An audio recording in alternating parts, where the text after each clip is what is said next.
Aujourd'hui, je change de rôle. Je ne suis plus l'avocat de la défense du modèle cosmologique. Je voudrais devenir le procureur. Donc je vais passer 1 heure à essayer de vous montrer que, contrairement à ce que je raconte depuis 20 séances, en réalité, le modèle cosmologique est fragile.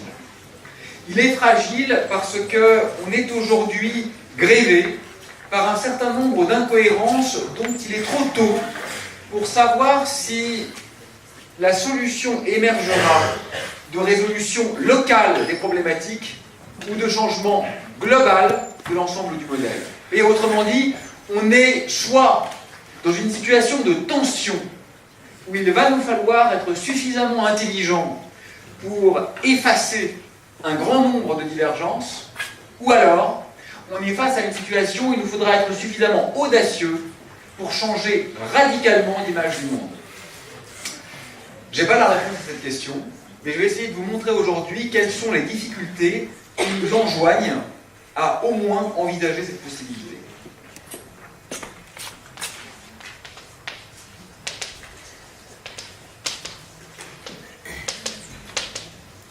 Une difficulté du modèle du Big Bang. Alors premièrement, je voudrais revenir un petit moment sur l'antimatière. Bon, on en a parlé au premier cours. L'antimatière en elle-même n'est pas quelque chose de paradoxal. D'accord? Enfin, paradoxal au sens étymologique peut-être, parce que c'est contre la doxa, mais en tous les cas, c'est pas aporétique. D'accord? Ça ne pose pas de problème du point de vue de la construction de notre modèle. Aporos, c'est le chemin grec. Donc, aporétique, ça veut dire que le chemin s'arrête. Donc, le chemin ne s'arrête pas avec l'antimatière, au contraire, on peut continuer de penser. Pourquoi? Parce qu'elle a été prédite dans les années 1930 par Paul Dirac et observée dans les mêmes années 1930 par les interactions des rayons cosmiques. La vraie question n'est pas celle de l'existence d'antimatière. La vraie question, c'est exactement l'inverse. C'est celle de l'absence d'antimatière.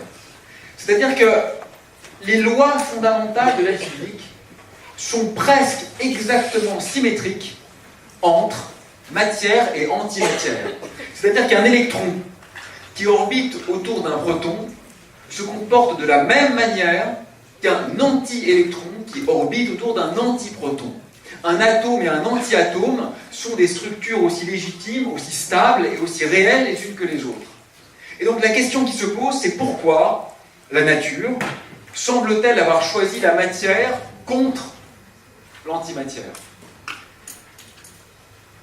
En ce sens, je voudrais dire, vous proposer une vision un peu paradoxale. Peut-être savez-vous qu'une des grandes questions qu'on se pose en ce moment en physique fondamentale, c'est de trouver des problèmes. Alors ça pourrait paraître curieux, pourquoi ne pas se satisfaire de ce qui fonctionne? Parce que les modèles dont on dispose, que ce soit la relativité ou le modèle standard de la physique des particules, on a de très bonnes raisons de croire qu'ils ne sont pas complets. Il y a beaucoup d'hypothèses ad hoc qui sont mises à la main. Donc ils marchent très bien, mais ils ne peuvent pas être des théories ultimes. Donc qu'est-ce qu'on cherche? On cherche à élaborer de meilleurs modèles, qui nous disent quelque chose de plus profond de la structure du réel. Et de quoi a-t-on besoin pour trouver les meilleurs modèles? On a besoin d'identifier ce qui ne fonctionne pas dans les modèles précédents. Donc paradoxalement, ce qui pose problème aujourd'hui en physique théorique, c'est quoi? C'est qu'on n'a pas assez de problèmes. C'est que le modèle standard dont on jouit, qui est très bien construit et très bien maîtrisé du point de vue calculatoire, mais très faible du point de vue constructionnel, marche trop bien. Et on a construit le grand accélérateur de Hadron du CERN pour essayer de mettre en défaut le modèle standard, et à part une petite résonance à 750 gigaélectronvolts, pour le moment, tout se passe terriblement comme prévu. Et c'est terrible ça, parce que si ça se passe comme prévu, ça signifie finalement qu'on n'apprend rien de nouveau. Donc on manque de problèmes. Et parfois, les physiciens disent que, hormis dans le secteur astrophysique que je vais bientôt décrire, il n'y a aucun problème dans le modèle standard. Il rend parfaitement compte de l'univers, il rend trop bien compte de l'univers. Et ce que je voudrais vous faire remarquer, c'est que ce n'est pas vrai. En fait, notre seule présence, le simple fait qu'on existe, est déjà compatible avec le modèle standard. Pourquoi? Parce que si on tient rigoureusement compte de ce que prédit ce modèle standard, alors la matière et l'antimatière créé juste après le Big Bang, devrait s'être presque complètement annihilé, comme il se doit. Vous savez que matière et antimatière en présence s'annihilent sous forme essentiellement d'énergie pure, entre autres de photons, de rayonnement en tout cas. Donc le simple fait que nous existions, qu'est-ce que ça veut dire? Ça veut dire qu'il y a un excès de matière dans l'univers. Et un univers de lumière serait un univers pauvre en réalité. La lumière ne permet pas l'émergence de la complexité. Avec la lumière seule, vous n'avez pas de chimie, vous n'avez pas d'atomes, vous n'avez pas de vie. C'est la matière qui perdure, et qui se reproduit, et qui invente des formes nouvelles. Donc cet univers riche, dont on est nous-mêmes une des composantes, parmi beaucoup d'autres, est fondamentalement ancré sur une dissymétrie qui doit exister entre matière et antimatière. Et cette dissymétrie n'est pas prévue par le modèle standard de la physique des particules. Vous voyez déjà que ce n'est pas la peine d'aller chercher des choses extraordinairement compliquées pour voir poindre un certain nombre de tensions dans notre paradigme global. Alors si on veut être un tout petit peu plus technique, mais je n'ai pas envie de l'être sur ce point-là, je vais quand même vous énoncer les 3 conditions de Sakharov qui rendent compte de ce qui doit arriver pour expliquer l'asymétrie qu'on observe. On parle d'asymétrie baryonique globale. Il faut 3 choses pour rendre compte de l'excès de matière. La première, c'est se trouver hors équilibre thermodynamique. Bon, ça c'est pas compliqué, l'univers en expansion est hors équilibre. Donc être dans un système hors équilibre, ça tombe bien, on y est. Donc celle-là est vérifiée. Ce qui est beaucoup plus compliqué, c'est les deux conditions suivantes. Il faut violer le nombre baryonique. Le nombre baryonique, c'est quelque chose qui rend compte essentiellement de la conservation des quarks, si vous voulez, et qui est effectivement conservé dans les réactions connues. Donc ça, c'est déjà un élément qui n'est pas en adéquation avec ce qu'on sait. Et la troisième condition, qui est la plus intéressante, on appelle ça la violation de CP. En physique fondamentale, on a 3 symétries fondamentales, 3 symétries discrètes. La première, c'est C, la conjugaison de charge, celle qui transforme électron en anti-électron, ou proton en antiproton. La seconde, c'est P, la parité, c'est l'image dans un miroir. D'ailleurs, c'est une question intéressante. Vous réfléchirez au pourquoi l'image dans un miroir est inversée telle qu'elle l'est. Pourquoi, par exemple, quand vous regardez dans un miroir, vous voyez inverser droite-gauche, mais pas au bas? Réfléchissez à ça. C'est assez subtil, en réalité. Parce que vous avez 2 yeux, mais si vous fermez un œil, c'est quand même inversé. Donc c'est pas si simple que ça. Et la troisième condition, c'est T, le renversement du sens du temps. Temps croissant versus temps décroissant. D'accord? Eh bien, pour que l'antimatière émerge de façon... pour que la dissymétrie de l'antimatière émerge de façon inexorable, il faut violer CP, c'est-à-dire le produit de la conjugaison de charge par la parité. Et ça, c'est quelque chose de très bizarre, parce que si CP est violé, alors T est violé, ce qui signifie que le monde à temps croissant et le monde à temps décroissant ne doit pas être le même, même au niveau fondamental. Et là, on a déjà donc quelques indices d'une physique nouvelle, à construire, qui n'est pas en adéquation avec ce que vous connaissez déjà. Je ne veux pas en dire plus, je reste assez laconique sur ce point parce que ce n'est pas celui qui m'intéresse le plus du point de vue cosmologique. D'accord? Donc j'en viens à l'essentiel. Le deuxième point, c'est l'énigme de la matière noire. Et là, je voudrais qu'on prenne un peu plus de temps. On va, si vous voulez bien, faire un petit bilan de masse de l'univers. Et on va essayer de calculer la masse de l'univers de plusieurs manières différentes, avec l'espoir, évidemment, d'une concordance entre ces résultats. Premièrement, je vous propose une approche théorique globale. Donc, calcul théorique de la masse de l'univers. Alors, je vais faire un abus de langage. Quand je parle de masse de l'univers, en fait, je parle toujours de masse volumique, c'est-à-dire de masse par unité de volume. Si l'univers est infini, sa masse totale est infinie. Ça n'a aucune importance, ça n'a aucun sens physiquement. D'accord?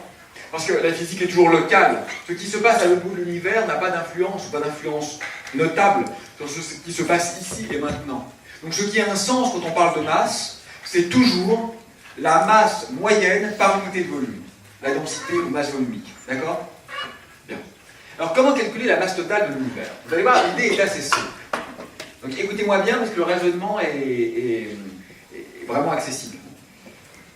Aujourd'hui, comme je vous l'ai déjà expliqué et argumenté, on a de bonnes raisons de croire que juste après le Big Bang eut lieu une phase d'inflation.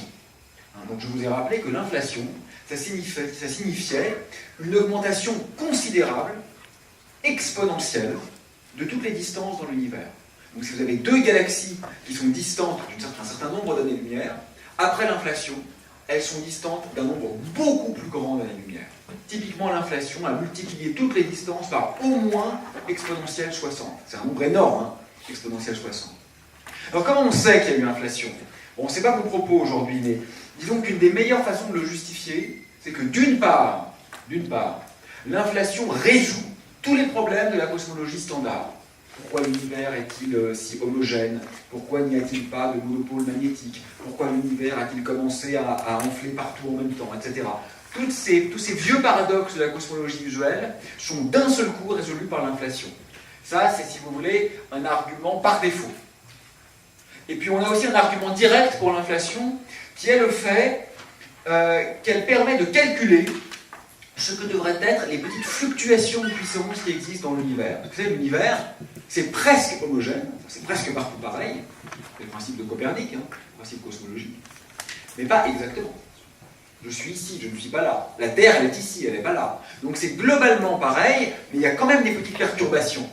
Et on peut calculer dans le cadre de l'inflation ce que doivent être ces petites perturbations. Et c'est là encore exactement en accord avec ce qu'on observe aujourd'hui. Vous voyez qu'à la fois par sa capacité curative de toutes les pathologies de la cosmologie standard et par capacité prédictive de ce que doivent être les perturbations par rapport à l'homogénéité. Donc perturbations en clair, c'est les galaxies, hein, et les grandes structures. C'est les amas, les superamas, c'est ça les perturbations. Et d'ailleurs, vous voyez que c'est magnifique en termes de liens infiniment grands, infiniment petits. Parce que l'inflation, en termes fondamentaux, c'est un phénomène microscopique. Le champ d'inflaton, c'est un objet fondamental de la physique. Et ce qu'on pense, c'est que ce sont les fluctuations quantiques de cet objet-là qui sont à l'origine de la formation de toutes les très grandes structures de l'univers. Et on a vraiment ici un lien infiniment petit, infiniment grand, une sorte de dualité, si vous voulez, qui est extrêmement fort. Bien. Et cette inflation permet d'estimer ce que doit être la masse de l'univers. Et là, vous allez comprendre pourquoi. Imaginez un ballon de baudruche. C'est l'image favorite parce que comme on a du mal à visualiser la courbure à 3 dimensions, ben on prend un objet à 2 dimensions et là on voit bien la courbure. Ah oui, je fais une parenthèse technique sur ce point, parce que c'est une question que plusieurs d'entre vous m'ont posée par email, je crois. Excusez-moi à ceux à qui je n'ai pas répondu, c'était un peu chaud ces derniers temps. L'idée c'est quoi? Ce qui est fondamental, c'est que vous compreniez qu'il n'est pas... Quand on prend un ballon ici, pourquoi on voit que c'est un ballon?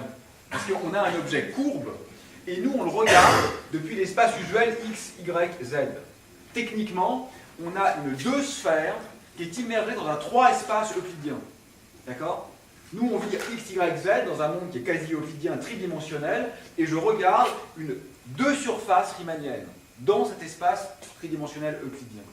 Ce qu'a compris Gauss, le grand physicien et mathématicien, c'est qu'en fait on peut décrire la géométrie de n'importe quelle variété différentielle sans avoir à l'immerger dans un espace euclidien de dimension supérieure.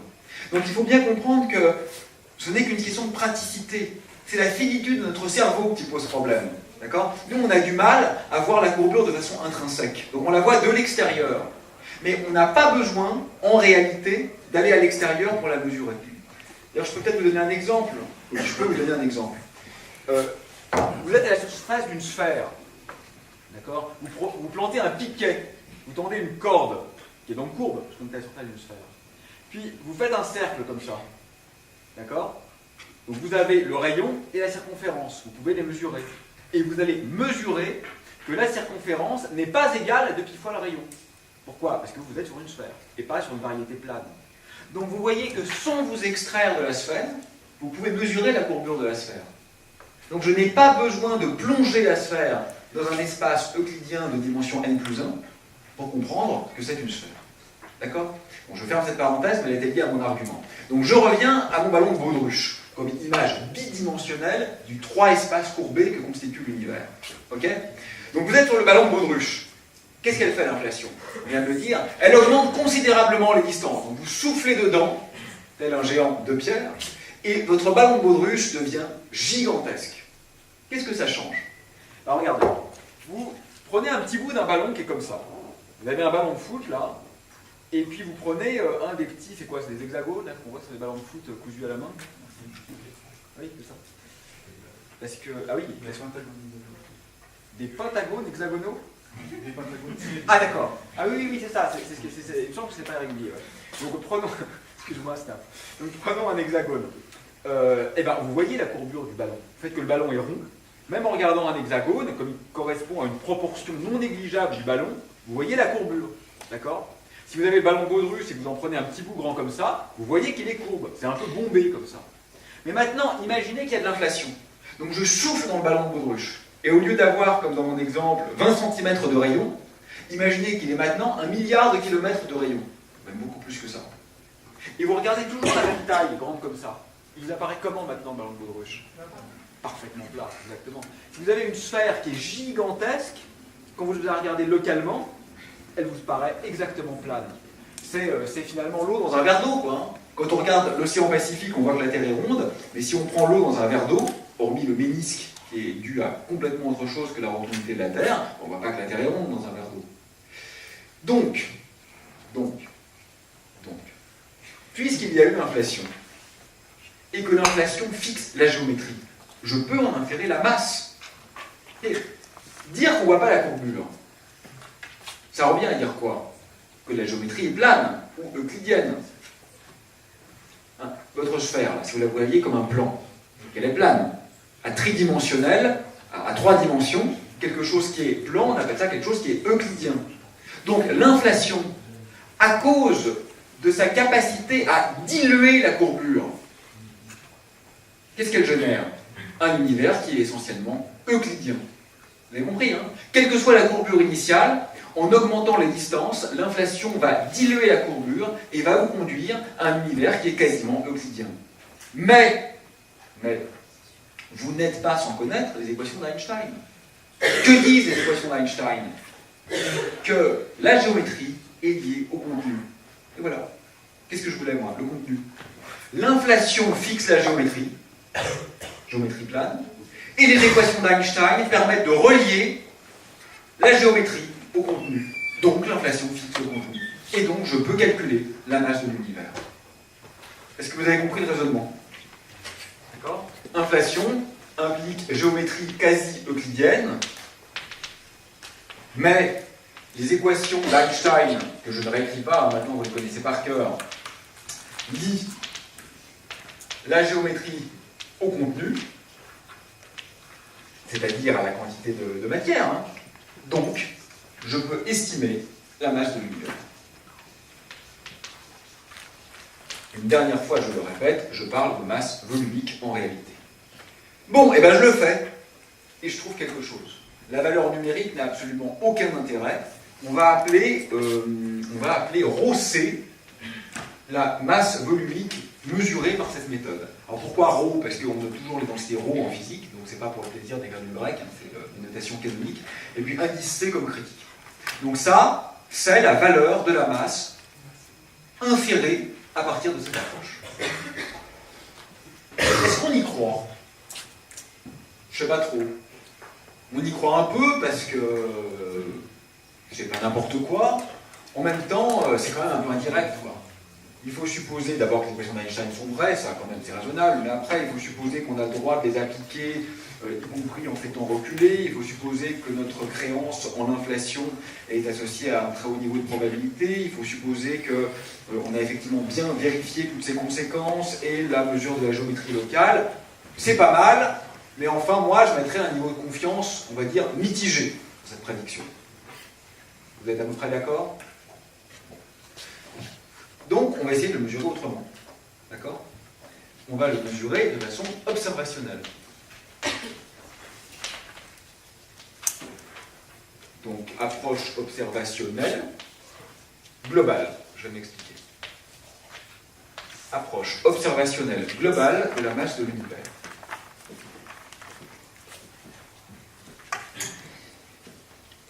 Comment on fait ça? Comme toujours. Rayonnement fossile. En fait, c'est vraiment le Graal pour l'univers primordial. Donc dès qu'on veut mesurer un truc sur ce qui s'est passé dans un temps très reculé, notre observable privilégié, c'est le CMB, fond diffus cosmologique ou rayonnement fossile. Vous vous rappelez? Peut-être je rappelle en 30 secondes. L'univers au départ est très chaud, très dense, donc il est opaque à la lumière. La lumière est constamment absorbée par la matière et réalise, nous sommes dans un plasma. Puis, quand l'univers se refroidit, eu égard à l'effet de détente adiabatique, vient un moment où il devient suffisamment froid pour que la lumière ne puisse plus interagir avec la matière. Et donc, comme la lumière n'est plus en mesure d'interagir avec la matière, elle se déplace librement dans le cosmos, et par conséquent, je dispose aujourd'hui encore d'une sorte de photographie instantanée de ce que fut l'univers dans sa première enfance. Donc, première enfance, pour être moins métaphorique, c'est typiquement 380 000 ans après le Big Bang. Donc 380 000 ans à l'échelle des 13,8 milliards d'années de l'univers contemporain, c'est très peu. Donc comme je vous l'ai déjà expliqué, ce rayonnement fossile montre vraiment, non pas le visage de Dieu, comme l'ont dit certains physiciens un peu scrupuleux, mais montre l'état de l'univers primordial peu après le Big Bang. Ok? Quel est le lien avec notre problème? C'est le même que celui qu'on a déjà évoqué. En réalité, le fond diffus cosmologique n'est pas parfaitement homogène. Il n'a pas exactement la même couleur, ou la même température, c'est la même chose, dans toutes les directions. Il est quelque part un peu plus chaud, et autre part un peu plus froid. On observe de petites inhomogénéités dans l'univers primordial. De quoi résulte-t-elle? En fait, c'est assez simple à comprendre. Avant le découplage, c'est-à-dire quand lumière et matière étaient encore très fortement liées, qu'est-ce qui se passe? La masse a tendance à faire des grelots, puisque la gravité est attractive. C'est clair, ça, d'accord? Dès que vous avez une surdensité quelque part, ça accrète, ça accrète, ça accrète, ça fait un gros grumeau. Donc la matière a tendance à s'effondrer sur elle-même. Mais la lumière, qui, je vous le rappelle, est encore couplée à la matière. Elle, au contraire, va agir comme une force de réhomogénéisation. D'accord? Puisqu'elle est beaucoup moins sensible au potentiel gravitationnel. Donc la matière dit on s'agglutine, et la lumière dit on s'étale. Et de ces deux effets antagonistes vont naître des ondes de densité. Je me comprime, je me déprime, etc. Compression, dépression. Ça va engendrer des ondes dans le plasma primordial. Et ces ondes de densité, c'est exactement ça que l'on observe dans les petites fluctuations du rayonnement fossile. Et donc, je crois que j'avais déjà utilisé cette métaphore, qui n'est pas vraiment une métaphore, en fait, qui est une comparaison directe. On peut comprendre beaucoup de la facture d'un instrument de musique à partir de sa structure harmonique. Pourquoi est-ce que, je ne sais pas, un Bösendorfer sonne très différemment d'un Steinway? Parce que dans un cas, la ceinture de être fait partie de la table d'harmonie, dans l'autre cas, non. Donc ça change complètement la manière dont le bois résonne, et donc ça change complètement les excitations à des fréquences multiples de la fréquence de base, ce qu'on appelle les harmoniques en musique. D'accord? Donc le timbre du piano renseigne sur sa facture. Et ça renseigne en particulier sur la tension des cordes. De la même manière, le fait de mesurer la longueur d'onde de ces oscillations dans l'univers primordial nous dit quelque chose de sa masse. J'insiste une dernière fois, de sa masse volumique, évidemment. Vous comprenez bien que dans un milieu dont la densité change, si là d'un seul coup, la pression atmosphérique a été multipliée par 2, la vitesse de propagation du son changerait, évidemment. Les caractéristiques des ondes de densité dans cette pièce, dont celles qui me permettent de vous parler, dépendent des caractéristiques du milieu. Donc à partir de l'observation de ces fluctuations dans le rayonnement fossile, on peut en inférer la masse de l'univers. Et qu'est-ce qu'on trouve? La même valeur. Rho C. Avec une précision qui est aujourd'hui meilleure que le pourcent, on trouve en effet que le rayonnement fossile vient corroborer la prédiction inflationnaire quant à la densité réelle de l'univers contemporain. Bon, je pense qu'à ce stade, on peut commencer à y croire. Pour tout vous dire, on a aujourd'hui beaucoup d'autres indications en plus des deux que je viens de citer de façon un peu archétypale pour corroborer cette valeur de Rosset dont essentiellement plus personne ne dit. Mais il y a quand même une dernière chose à faire, c'est de la retrouver à partir des observations locales géométriques. Donc, approche observationnelle locale. Imaginez que je puisse calculer de façon directe la masse totale des objets mobiles dans cette pièce. Il serait quand même de bon ton que si maintenant je fais la masse de chacun d'entre nous, plus, disons, celle des chaises, je retrouve la même valeur. Parce que je sais ce qu'il y a dans cette pièce. Il y a quelques molécules d'air, il y a une centaine d'étudiants, et puis quelques chaises. Et donc il faut que quand je refasse la somme de tous les objets individuels, je retrouve évidemment la masse totale attendue. On est d'accord? Alors faisons ça. Après tout, on sait ce qu'il y a dans l'univers. Donc puisqu'on a eu deux approches globales qui nous ont permis d'inférer la masse du cosmos, je vais essayer de retrouver cette dernière à partir d'une approche locale qui consiste à énumérer le catalogue des objets contenus et à sommer.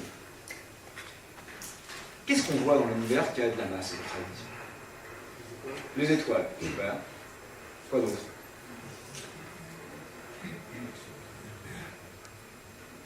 Vous êtes bon. Parce qu'en fait, normalement, quoi qu'on me réponde après, je dis non, non, non. Mais vous ne me dites rien, vous n'avez même pas besoin de dire non, non, bah oui, il n'y a que ça, hein. Les étoiles.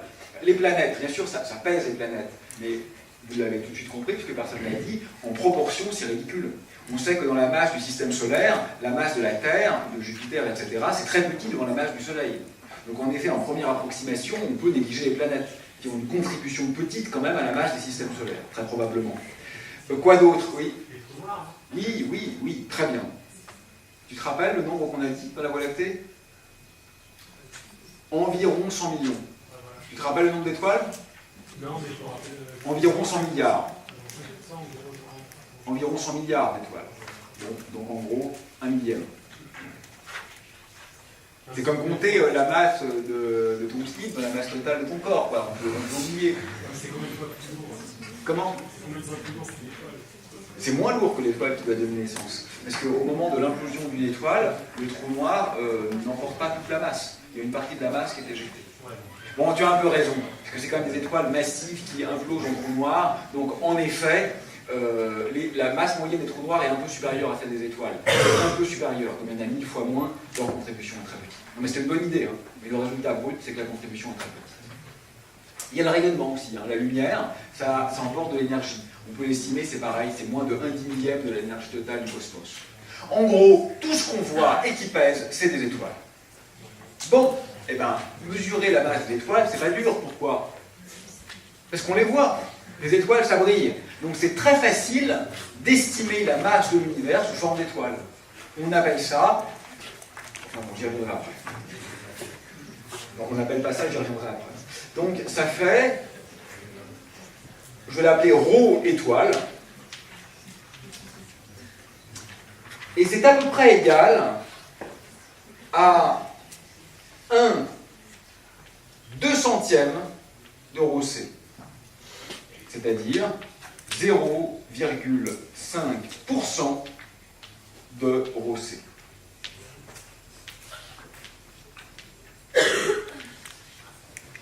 Ce qui est quand même problématique.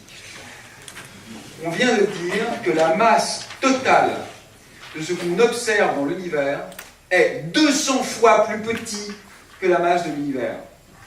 Vous vous rendez compte? Je ne suis pas en train de dire qu'il en manque 20%.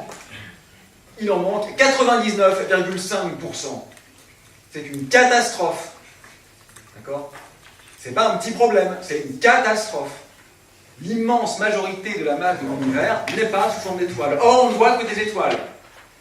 Bon, qu'est-ce qu'on fait? Eh bien, on va chercher autre chose. Il faut qu'on trouve un truc un petit peu différent des étoiles qui va contribuer à la masse de l'univers. Alors, qu'est-ce qu'on a? On a une méthode qui permet de mesurer la masse totale sous forme standard. Alors, le mot technique pour ça, c'est baryonique. Je vais vous expliquer ce qu'il signifie. Donc, évaluons la masse totale standard.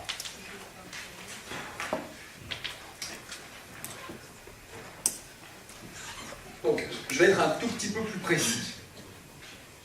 Ce que j'entends par standard est la masse formée par les particules élémentaires qui ont été découvertes dans nos accélérateurs. Ce que j'entends par standard, c'est la masse formée par des entités fondamentales connues. Plus précisément, il faudrait dire, mais je n'ai pas envie d'employer trop de gros mots, la masse baryonique. Parce qu'on ne va pas compter les particules leptoniques, comme les électrons ou les muons, on va plutôt compter les protons et les neutrons. Mais c'est pas grave, puisque la masse de cette table, elle est faite quasiment uniquement des protons et des neutrons. Les électrons ont une contribution négligeable. D'accord ? Donc le fait qu'elle soit baryonique, ce qui est sa vraie définition, n'importe pas trop. Ce que je veux que vous reteniez, c'est qu'on a une manière d'évaluer la masse qui est faite avec les particules connues. Alors comment on le fait ? Ça, c'est un peu délicat à décrire. Je vous explique juste la méthode en une phrase, parce que je n'ai pas envie d'être technique. Mais dans le rayonnement cosmologique fossile, il y a des ondes, comme je vous le disais, et de façon très approximative, la longueur d'onde renseigne sur la masse, c'est ce que je dis là, et l'amplitude de l'oscillation renseigne sur la masse baryonique. Donc c'est à partir de l'amplitude des oscillations dans le rayonnement fossile qu'on peut mesurer ça directement. Ce qui m'intéresse, c'est le résultat. Qu'est-ce qu'on trouve ? On trouve que le ρ standard est de l'ordre de 1/20 de ρc, c'est-à-dire 5% de ρc. Alors ça mérite 2 points d'exclamation. C'est une méta-catastrophe. Rien ne peut être pire que ce résultat. Parce que, regardez, je suis en train de parler d'une matière noire. Pourquoi noire ? C'est pas de l'étoile, donc je la vois pas. Donc je l'appelle noire. Et cette matière noire est 10 fois plus abondante que les étoiles. C'est énorme. C'est énorme. Mais, j'arrive toujours pas à 100%. C'est-à-dire que je suis dans la situation la pire qu'on puisse supposer, même en rajoutant cette composante exotique de matière dans l'univers, d'accord ? Premièrement, il m'en faut beaucoup, il m'en faut 10 fois plus que des étoiles, mais même si je le fais, il me manque encore 95% de la masse de l'univers. Donc j'ai un truc presque impossible à faire, et combien même je réussis, j'ai quand même raté. Parce qu'il me reste 95% de non tenu compte. Bon, c'est quoi cette matière noire, standard ou baryonique? Aujourd'hui, une sorte de consensus semble émerger. On a longtemps cru qu'en fait, ça pourrait être des très grosses planètes, des petites étoiles, on appelle ça des étoiles ratées, des naines brunes. Des étoiles qui n'auraient pas eu suffisamment de masse pour engendrer les réactions de fusion thermonucléaire. Cette hypothèse est essentiellement aujourd'hui réfutée, et la meilleure explication dont on dispose, c'est du gaz. Du gaz très dilué, du gaz chaud, qui émet essentiellement des rayons X. Les rayons X sont très difficiles à détecter au niveau du sol, enfin ils sont même impossibles à détecter au niveau du sol, il faut des satellites. Et en fait ce gaz est dur à voir parce qu'il occupe des volumes immenses, si vous voulez. C'est pour ça que sa densité locale est très petite, mais intégrée sur l'immense espace qui se trouve entre les galaxies, finalement sa contribution devient quand même très grande au total. Donc par unité de... Là, dans un petit volume discret, il y en a très peu, mais dans un volume macroscopique, il peut y en avoir des quantités considérables. Donc c'est notre meilleure explication pour la... Excusez-moi, je fatigue pour la matière noire standard. Donc, on va évaluer maintenant la masse totale sous forme de matière noire non standard. Donc n'ayons peur de rien. N'ayons peur de rien. Et interrogeons-nous sur la possible existence de particules non baryoniques. Donc en clair, Je suis en train de parler là d'objets physiques dont on ignore la structure microscopique. Ce que je dis est clair ou pas? Quand je parlais de matière noire standard, j'ignorais la structure macroscopique. Mais le gaz dont je vous parle, il est fait avec les particules usuelles, avec les mêmes particules que cette table. D'accord? C'est simplement qu'il a une forme qui n'est pas celle des étoiles ou des planètes, mais il est bien fait avec les mêmes briques élémentaires du réel, comme il se doit. Son matériau ontologique est le même, heureusement. D'accord? Là, je suis en train de vous parler de quelque chose qui est encore beaucoup plus bizarre, parce que non seulement on en ignore la répartition macroscopique, pas tout à fait, en fait, je reviendrai, mais ce qui est beaucoup plus grave, c'est qu'on en ignore la signification microscopique. Il y a de quoi empêcher de dormir à la fois les cosmologistes et les physiciens des particules, puisque ça signifie qu'il y a une incomplétude fondamentale dans notre description du modèle standard. Et d'ailleurs, le programme LHC du CERN a été en partie fait pour essayer de trouver, de créer de main d'homme cette matière noire qui remplira l'univers. Alors là encore, on sait la mesurer. Donc ça devient un peu compliqué, je ne vais pas rentrer dans les détails, mais l'idée, si vous voulez, c'est que cette matière, elle interagit très peu. Donc elle ne va pas se coupler à la lumière, mais en revanche, elle va interagir gravitationnellement, parce que la gravité est démocratique. Tout interagit gravitationnellement. Donc on va mesurer la masse totale non standard essentiellement par ses effets gravitationnels. J'en dis pas plus, je préfère interpréter le résultat. Qu'est-ce qu'on trouve? On trouve que la matière noire non standard, bon, les chiffres que je donne sont très approximatifs, hein, mais c'est pas grave pour ce qu'on fait, ça suffit bien, est de l'ordre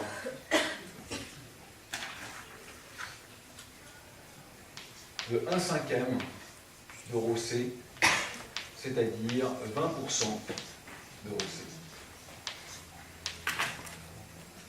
Nouveau double point d'exclamation. Alors là, ça devient vraiment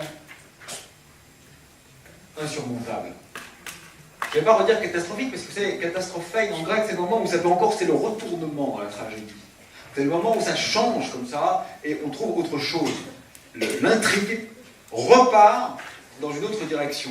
Mais là, c'est même pas le cas. C'est même pas une catastrophe, parce qu'on n'a pas trouvé vers quoi se retourner. C'est pire que ça. Donc je refais le même commentaire qu'avant, mais avec encore plus d'emphase, parce que c'est encore pire. Là, je parle de quelque chose de fondamentalement exotique. Je parle de particules dont on n'a aucune idée, de la définition élémentaire. Et en plus, même si je les mets, il me manque toujours les 3/4 de la masse de l'univers. Ça va jusque-là? Alors, la recherche de matière noire non baryonique, de matière noire exotique, non standard, est connue comme étant un des problèmes centraux de la physique depuis très longtemps. Il y a énormément d'activités de recherche qui sont dévolues à cette question, essentiellement, jusqu'à maintenant, sans succès. Donc on la recherche à la fois en tentant de la créer dans les accélérateurs de particules, on la recherche de façon directe, on a des grands détecteurs souterrains qui sont blindés par des kilomètres de roches dans lesquels on tente de voir les interactions de ces particules de matière noire avec le détecteur. On la recherche de façon, sous forme de ces produits d'annihilation. Le détecteur sur lequel je travaille, qui est dans l'espace, essaye de mesurer des flux d'antimatière qui résulteraient de l'annihilation des particules de matière noire. Pour faire simple, jusqu'à maintenant, tout est un échec. Nous n'avons aucune prise directe sur cette matière, dont pourtant presque plus personne ne doute. Je vous ai déjà raconté l'anecdote de Zwicky. Parce qu'en fait, alors pas la non-baryonique, mais la matière noire tout court, c'est vraiment un vieux problème de physique. C'est très rare qu'un problème de physique dure comme ça plus de 60 ans. Et en fait, c'est Franz Zwicky qui a eu l'intuition de l'existence de matière noire. Et cet astronome autrichien, je crois, émigré aux États-Unis, n'était pas très sympathique. Et avait une assez haute idée de lui-même, une assez basse idée de ses collègues. Et en fait, quand il parlait des autres astronomes, il disait qu'il s'agissait de crétins sphériques. On disait, crétin, je comprends, mais pourquoi sphérique? Il répondait parce que, quel que soit le point de vue qu'on a sur eux, ils sont toujours aussi bêtes. Et en fait, c'est assez terrible parce que il avait raison sur tout. C'est le genre de personne qu'on aimerait bien mettre à sa place, mais non. C'était avec Vera Rubin, l'un des découvreurs de l'énigme de la matière noire, qui aujourd'hui encore perdu. Bon, quelle heure est-il? Ah, ouais. Bon. Vous avez une pause ou pas? Non. Parce que ça dépend de la nature de la pause, mais si je vous le dis, c'est pas du jeu. Donc, il faut que vous preniez un risque. Oui, bon, merci. Moi, je préfère aussi. Parce qu'en fait, en ouvrant mon sac tout à l'heure, j'ai trouvé qu'il y avait dedans un livre qui n'était pas du tout là pour vous, mais du coup, je vais vous en lire un petit passage comme ça. Je vais pas. Une grande ferveur, pensante et surpeuplée, portait mon moi comme un abîme plein. Un vent charnel et résonnant soufflait, et le souffle même en était dense. Et des radicelles infimes peuplaient ce vent comme un réseau de veines, et leur entrecroisement fulgurait. L'espace était mesurable et crissant, mais sans forme pénétrable. Et le centre était une mosaïque d'éclats, une espèce de dur marteau cosmique d'une lourdeur défigurée, et qui retombait sans cesse comme un front dans l'espace, mais avec un bruit comme distillé. Et l'enveloppement cotonneux du bruit avait l'insistance obstuse et la pénétration d'un regard vivant. Oui, l'espace rendait son plein coton mental, où nulle pensée encore n'était nette et ne restituait sa décharge d'objets. Mais peu à peu, la masse tourna comme une nausée limoneuse et puissante, une espèce d'immense influx de sang végétal et tenant. Et des radicelles qui tremblaient à la lisière de mon œil mental se détachèrent avec une vitesse de vertige et la masse crispée du vent. Et tout l'espace trembla, comme un sexe que le globe du ciel ardent saccageait, et quelque chose du bec d'une colombe réelle troua la masse confuse des états. Toute la pensée profonde, à ce moment, se stratifiait, se résolvait, devenait transparente et réduite. Et il nous fallait maintenir une main, qui devint comme l'organe même du saisir. Et 2 ou 3 fois encore, la masse entière et végétale tourna, et chaque fois, mon œil se replaçait sur une position plus précise. L'obscurité elle-même devenait profuse et sans objet. C'est un extrait de Montpilic des Limbes d'Antonin Artaud. Mais en fait, c'est pas... On pourrait faire des liens avec n'importe quoi, mais c'est pas complètement lié à ça, parce que ce qui... complètement non lié à ça, parce que ce qui obsède Artaud, c'est vraiment les régimes d'hybridation. Vous voyez, pour moi, c'est le penseur de la chimère. Il disait qu'il cherchait un devenir vers l'aliénation comme manière de dépasser l'altération. C'est pour ça qu'ils étaient obsédés par ce qu'ils nommaient le corps sans organe. Deleuze a repris ça après, il a appelé ça le CSO. Le corps sans organe, le corps mort, le corps d'écriture, pour s'opposer à la fois au légal, au médical et au juridique. C'est très révolutionnaire. Il faut lire ça jeune. Bon. Ce problème, après ce genre de pause, c'est que j'ai juste envie de vous lire la fille du livre et pas de continuer le cours. Je sais que vous préférez les étoiles à notre et tout, on va faire ça. Alors allons-y. Donc, la masse totale non standard. Bon, donc on est mal, quoi, on est d'accord. Alors c'est quoi cette matière noire non standard? On avait essentiellement un bon candidat. C'est déjà pas mal, hein, un bon candidat. C'est ce qu'on appelle les particules supersymétriques. Donc, vous vous rappelez, je crois qu'il y a un des cours, celui où on parlait de Platon, en fait. Je vous avais montré le modèle standard de la physique des particules. Hein, vous vous souvenez, j'avais écrit à gauche les particules de matière, les quarks et les leptons. Vous vous souvenez? Et j'avais écrit à droite les forces. Donc les forces et leurs médiateurs. Donc les photons pour l'électromagnétisme, les gluons pour l'interaction nucléaire forte, les bosons de jauge pour l'interaction nucléaire faible, et les gravitons pour la gravité. D'accord? Eh bien, ces deux mondes ne se parlaient pas, n'est-ce pas? Il y avait d'un côté la matière, de l'autre côté les interactions. La supersymétrie, c'est exactement une théorie qui va permettre de faire un lien entre ces deux mondes. La supersymétrie, ça va être une manière de comprendre que les particules qui composent les forces ne sont pas sans lien avec les particules qui composent les objets. Et c'est une très belle unification conceptuelle. En plus, d'un point de vue mathématique, c'est la seule extension non triviale du modèle standard qui vérifie les symétries du groupe de points carrés, qui est le groupe de la relativité restreinte, plus les symétries fondamentales de l'espace-temps. Donc la supersymétrie a une très belle motivation mathématique. Elle a d'autres conséquences remarquables. Elle permet d'expliquer la masse du boson de Higgs. En fait, la masse du boson de Higgs devrait être très grande. Il y a un problème de normalisation. Et grâce à la supersymétrie, on peut expliquer la masse observée. Et elle permet aussi de comprendre la convergence des constantes de couplage à haute énergie, ce qui est très important pour les théories de grande unification. Et enfin, elle permet de générer quoi donc? Une particule qui est massive, stable et faiblement interagissante. C'est quoi ça? C'est un candidat idéal pour la matière noire non standard. Regardez, qu'est-ce que vous voulez pour faire beaucoup de matière noire? Beaucoup!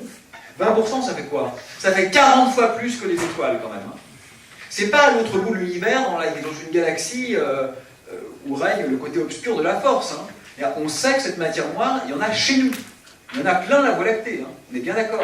C'est pas quelque chose de délocalisé au niveau du cosmos. On baigne dans un vent de matière noire. Il est très probable que là, dans cet amphi en ce moment, on soit traversé par ces particules de matière noire. Donc qu'est-ce qu'il faut? Comme c'est 40 fois plus que les étoiles, il faut qu'elles soient lourdes, ces particules. Ensuite, il faut qu'elles soient faiblement interagissantes. Pourquoi? Parce que si elles interagissaient beaucoup, elles auraient déjà vu. Donc il faut qu'on les voit peu. Puis il faut qu'elles soient stables, parce que l'univers est vieux. Donc si elles avaient un temps de vie de 20 minutes, elles seraient déjà désintégrées depuis longtemps. Donc il faut qu'elles aient un temps de vie d'au moins 13 milliards d'années, l'âge de l'univers. En fait, la borne réelle n'est pas du tout celle-là. Intuitivement, on comprend ça. D'accord? Eh bien, la supersymétrie, la théorie que j'évoquais, permet ça. Elle crée, elle prédit, si vous voulez, une particule qui est massive, stable et peu interagissante. Donc, quand même, on a envie d'y croire. Quoi. On a une théorie qui est très belle, qui est mathématiquement justifiée, qui permet de résoudre simultanément plusieurs problématiques du modèle standard et de rendre les cosmologistes heureux. Donc c'est ça qui est beau avec la nature. C'est que parfois on est surpris et parfois on est déçu. Et en fait, même les déceptions sont finalement des motifs de jubilation, parce que ça veut dire que peut-être la solution est plus étrange encore. À ce stade, le grand collisionneur de Hadron est en train d'infirmer la supersymétrie. Alors, il faut être un peu subtil là-dessus. Est-ce que la théorie est exclue? Non. La théorie n'est pas exclue. Mais la supersymétrie, c'est une théorie qui est extrêmement compliquée. Il y a plus de 100 paramètres libres dans la théorie, dans la version la plus simple de la théorie. Il y a plus de 100 paramètres libres. Alors évidemment, il y a toujours certaines valeurs très particulières de ces paramètres pour lesquelles il est possible que la théorie soit vraie et non observée au LHC. D'accord? Donc il n'est pas exact de dire à ce stade que la théorie est morte. Elle n'est pas morte, mais elle est quand même moribonde. Plomb dans l'aile, quoi. Dans sa version simple, dans sa version attendue, on aurait dû la voir comme le nez au milieu de la figure. On s'attendait à observer des particules supersymétriques dans les premiers mois de fonctionnement du LHC. Ça n'a pas été le cas. Peut-être va-t-on les découvrir dans les années qui viennent. Peut-être. Mais quand même, il est honnête de dire à ce stade que ce modèle qui était extrêmement favorisé par presque tous les théoriciens des particules est aujourd'hui en phase d'être exclu. En phase d'être exclu. Ça pose d'ailleurs une question intéressante au niveau sociologique, sociologie des sciences. Quoi. En fait, presque tous les gens qui travaillaient sur de la physique au-delà du modèle standard travaillaient sur cette théorie. Il y a souvent comme ça quand même un peu un effet d'hégémonie en physique théorique, qui est sans doute en partie justifié, hein, mais quand la nature vient à nous rappeler que nous avions fait fausse route, on regrette souvent d'avoir mis tous ces œufs dans le même panier. Peut-être faudrait-il plaider pour une diversité un peu plus assumée dans nos manières d'appréhender le réel. Parce qu'en ce moment, l'histoire est en train de nous dire ce à quoi vous étiez en train de croire dur comme fer semble être en réalité exclu par les mesures. Ça va? Bon. Donc, il nous en manque toujours les 3/4, mais ça va être lié au point qui vient après. J'avais dit quoi? 2 matière noire, 3 énergie noire. Donc en fait, vous avez compris qu'on aime le noir. C'est la manière, j'allais dire pudique, pas tant que ça, parce que vous savez que le terme trou noir a été interdit en France pendant longtemps. Enfin, interdit, pas légalement. Il était jugé obscène par les physiciens. Ce qui en fait révèle simplement que les physiciens avaient l'esprit très mal tourné. La plupart des gens, entre noir, ça va quoi. Donc, non, sérieusement, énergie noire, c'est un terme, on ne peut pas faire plus fourre-tout que ça en fait. Parce que noir, ça veut dire qu'on ne le voit pas, et énergie, c'est tout ce qui existe. En quelque sorte, je dirais qu'avoir de l'énergie, c'est le requisite ontologique minimum de la physique. Donc quelque chose qui n'a pas d'énergie est fondamentalement non mesurable. D'accord ? Donc dès que vous existez, au sens physique du terme, vous avez de l'énergie. Donc quand je parle d'énergie noire, je suis sûr de ne pas me tromper. J'emploie un mot qui est tellement générique que je peux mettre n'importe quoi dedans. Donc nommons énergie noire ce qui manque et on va voir ce que ça donne. D'accord ? Alors d'où vient la petite révolution à laquelle on a assisté il y a une quinzaine d'années? Pour moi, c'est un beau souvenir d'ailleurs, parce que depuis que je fais de la physique, c'est en fait le seul résultat vraiment attendu auquel j'ai assisté. C'est peu, je trouve. Bon, alors c'était quoi? Une équipe de chercheurs décide de mesurer quel est le taux de décélération de l'univers. Alors là, il faut bien comprendre qu'il y a une confusion un peu grossière qui est faite parfois. L'univers, n'est-ce pas, est en train de grandir. On appelle ça l'expansion. L'expansion, ça veut dire que les galaxies s'éloignent les unes des autres. Mais quelle est la seule force à l'œuvre à grande échelle dans l'univers? La gravitation, exactement. Et la gravitation est attractive. Donc vous voyez que la gravitation doit jouer, n'est-ce pas, comme une force de freinage, puisque chaque galaxie attire chaque autre. Donc l'univers, certes, grandit, mais il devrait grandir de moins en moins vite. Et un peu comme dans une bombe qui explose, le frottement sur l'air des fragments de la bombe fait décélérer les fragments. Donc certes, les fragments ne repoussent pas chemin, ils avancent toujours dans le même sens, mais de moins en moins vite.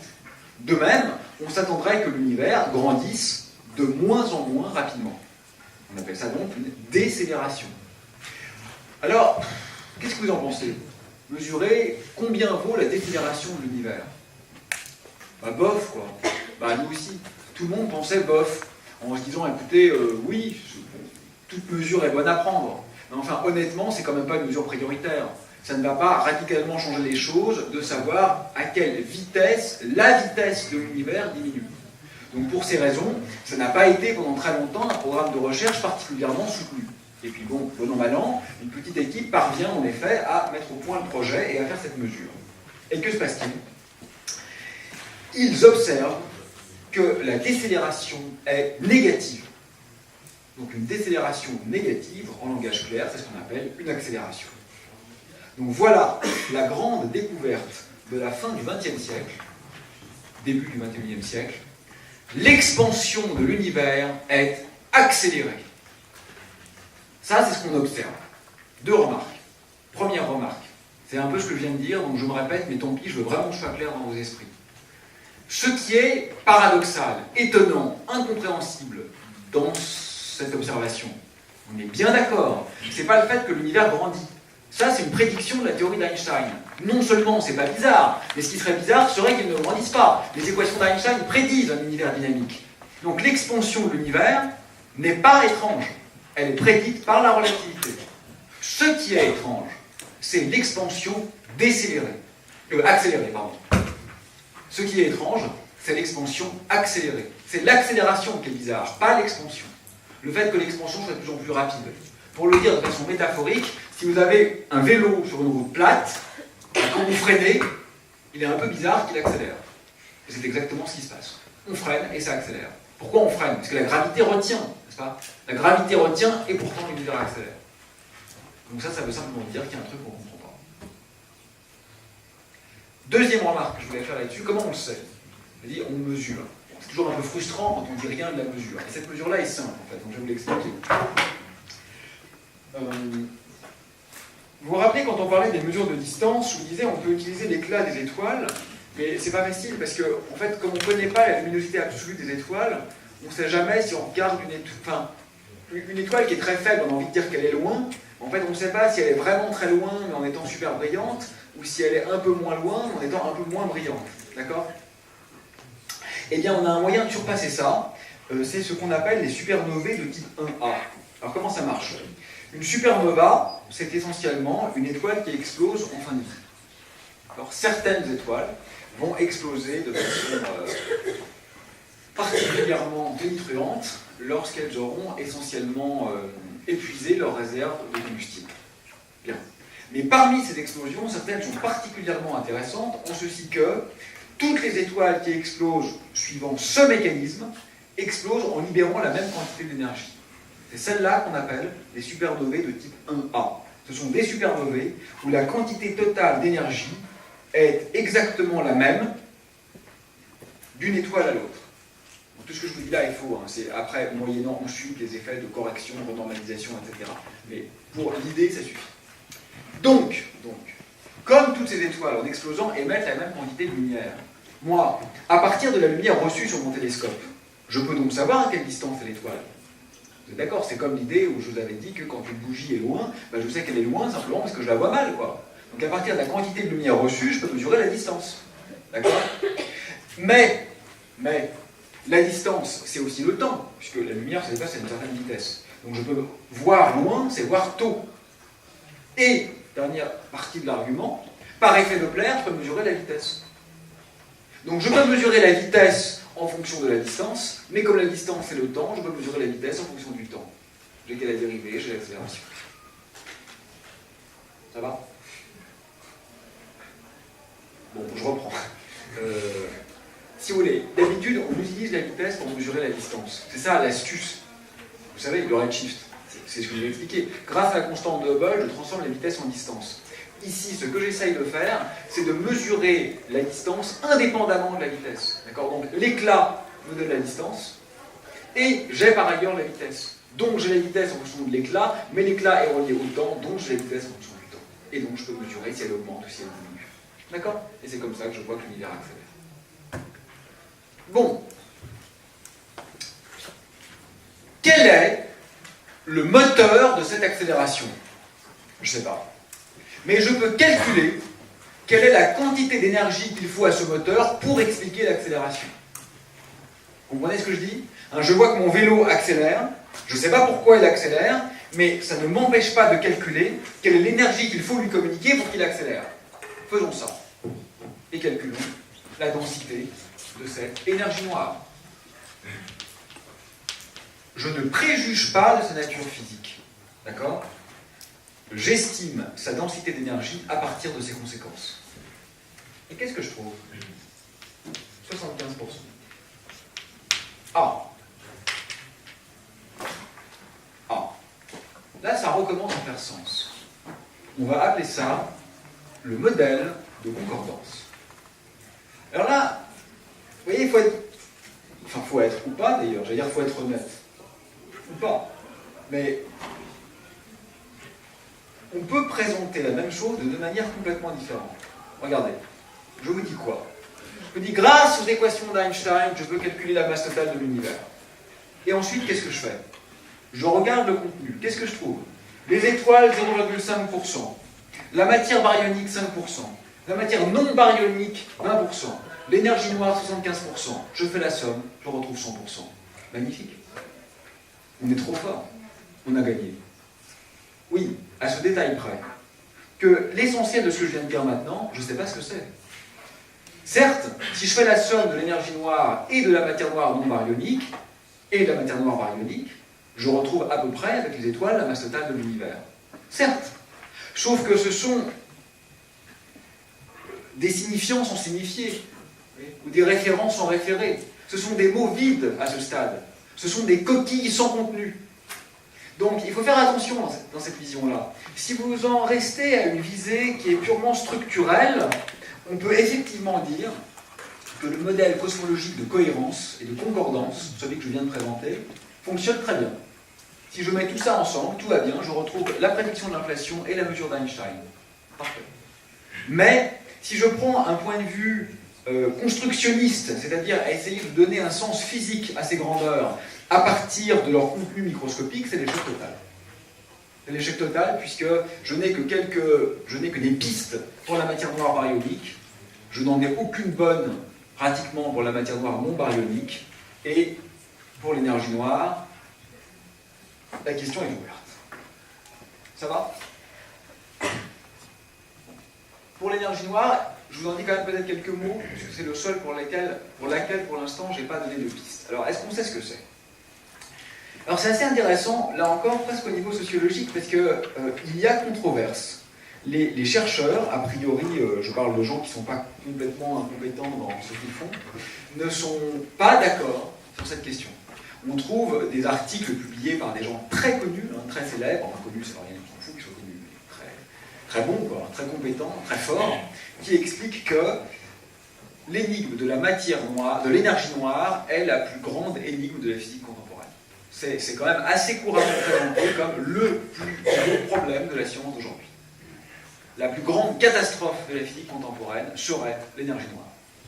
Et d'autres physiciens, dont je fais partie d'ailleurs, pensent que c'est très très surjoué en fait, parce qu'il y a quand même une explication simple qui fait partie du modèle standard et qui permet de rendre compte de ça. Alors quelle est-elle? Jusqu'à maintenant, les équations d'Einstein, je les ai écrites comme ça. G égale 8 pi t. Vous vous rappelez? Tenseur d'Einstein qui décrit la géométrie, tenseur énergie-impulsion qui décrit le contenu. Mais en fait, c'est pas vraiment ça les équations d'Einstein. C'est G plus petit g fois lambda égale 8 pi t. Ça c'est quoi? C'est ce qu'on appelle la constante cosmologique. Et avec une constante cosmologique, il n'y a aucun problème pour rendre compte de l'accélération de l'univers. Alors, pourquoi c'est si compliqué? Pourquoi est-ce que ça ne se passe pas si bien que ça? Peut-être je vais faire une petite parenthèse historique. Sans doute savez-vous pour certains que Einstein avait introduit cette constante cosmologique historiquement pour de très mauvaises raisons. C'est-à-dire que Einstein croyait que l'univers était statique. Et sa théorie prédisait un univers dynamique. Et donc il a truqué en quelque sorte sa théorie, disons inadéquatement complétée, parce que ce n'était pas vraiment triché bien sûr, sa théorie en rajoutant cette constante cosmologique pour essayer de faire coller sa théorie à en fait une image fausse qui était faite de l'univers statique. Donc quelques années après, les observations montrent que l'univers est dynamique, et Einstein dit, c'est la plus grosse bêtise de toute ma vie, en fait mon modèle prédisait ça, mais j'ai simplement pas pris le modèle. J'ai essayé de tronquer le modèle pour rendre compte d'une croyance qui a été en réalité infondée. Et donc beaucoup de gens gardaient en l'idée comme ça que la constante cosmologique, c'est pas beau quoi. Parce que c'était une espèce de mauvaise astuce utilisée par Einstein qui a dit lui-même que c'était la pire de ses idées. C'est pas vrai en fait. Parce que c'est pas vrai pour plein de raisons. La première raison, c'est que quand Einstein a dit que c'était la plus grosse erreur de sa vie, il ne voulait pas du tout dire que l'erreur était d'avoir mis une constante cosmologique.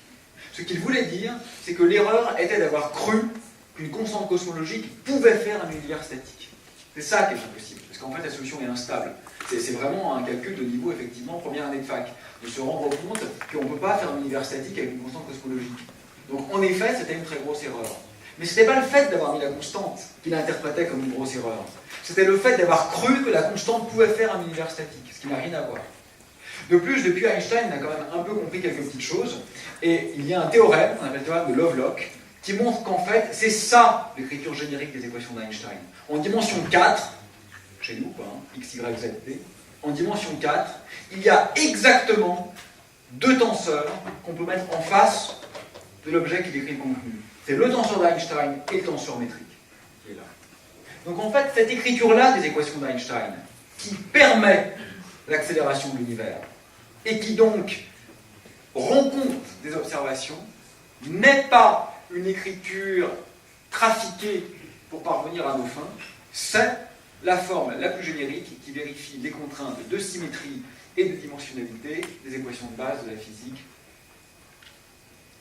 sans a priori. D'accord? Quelle heure est-il?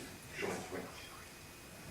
Parce qu'il y a quand même un vrai problème, mais là je ne vais pas en parler en fait, qui est effectivement, à mon avis cette fois, le plus gros problème de toute la physique. C'est pas du tout de savoir si on peut rendre compte de l'expansion de l'univers avec les équations d'Einstein, parce que la réponse est oui. Le très gros problème, c'est que la mécanique quantique nous apprend que le vide n'est pas vide, qu'il est peuplé de fluctuations en réalité, et que ces fluctuations devraient faire accélérer l'univers encore beaucoup plus que ce qu'on voit. C'est ça le vrai gros problème. Et la vraie question fondamentale est pourquoi est-ce que ces petites fluctuations quantiques, qui existent, on les mesure, c'est pas une vue de l'esprit, on sait les mettre en évidence expérimentalement, pourquoi ces petites fluctuations qui existent n'engendre-t-elle pas une sorte d'hyper-accélération de l'univers? C'est ça la vraie question. Et là, en revanche, on n'a pas beaucoup de pistes. Bon, éventuellement, je répondrai à des questions là-dessus, mais j'aimerais finir mon petit panorama quand même avec un dernier point qui n'est pas des moindres dans les problèmes. Et par provocation, je vais appeler le dernier problème du Big Bang le Big Bang.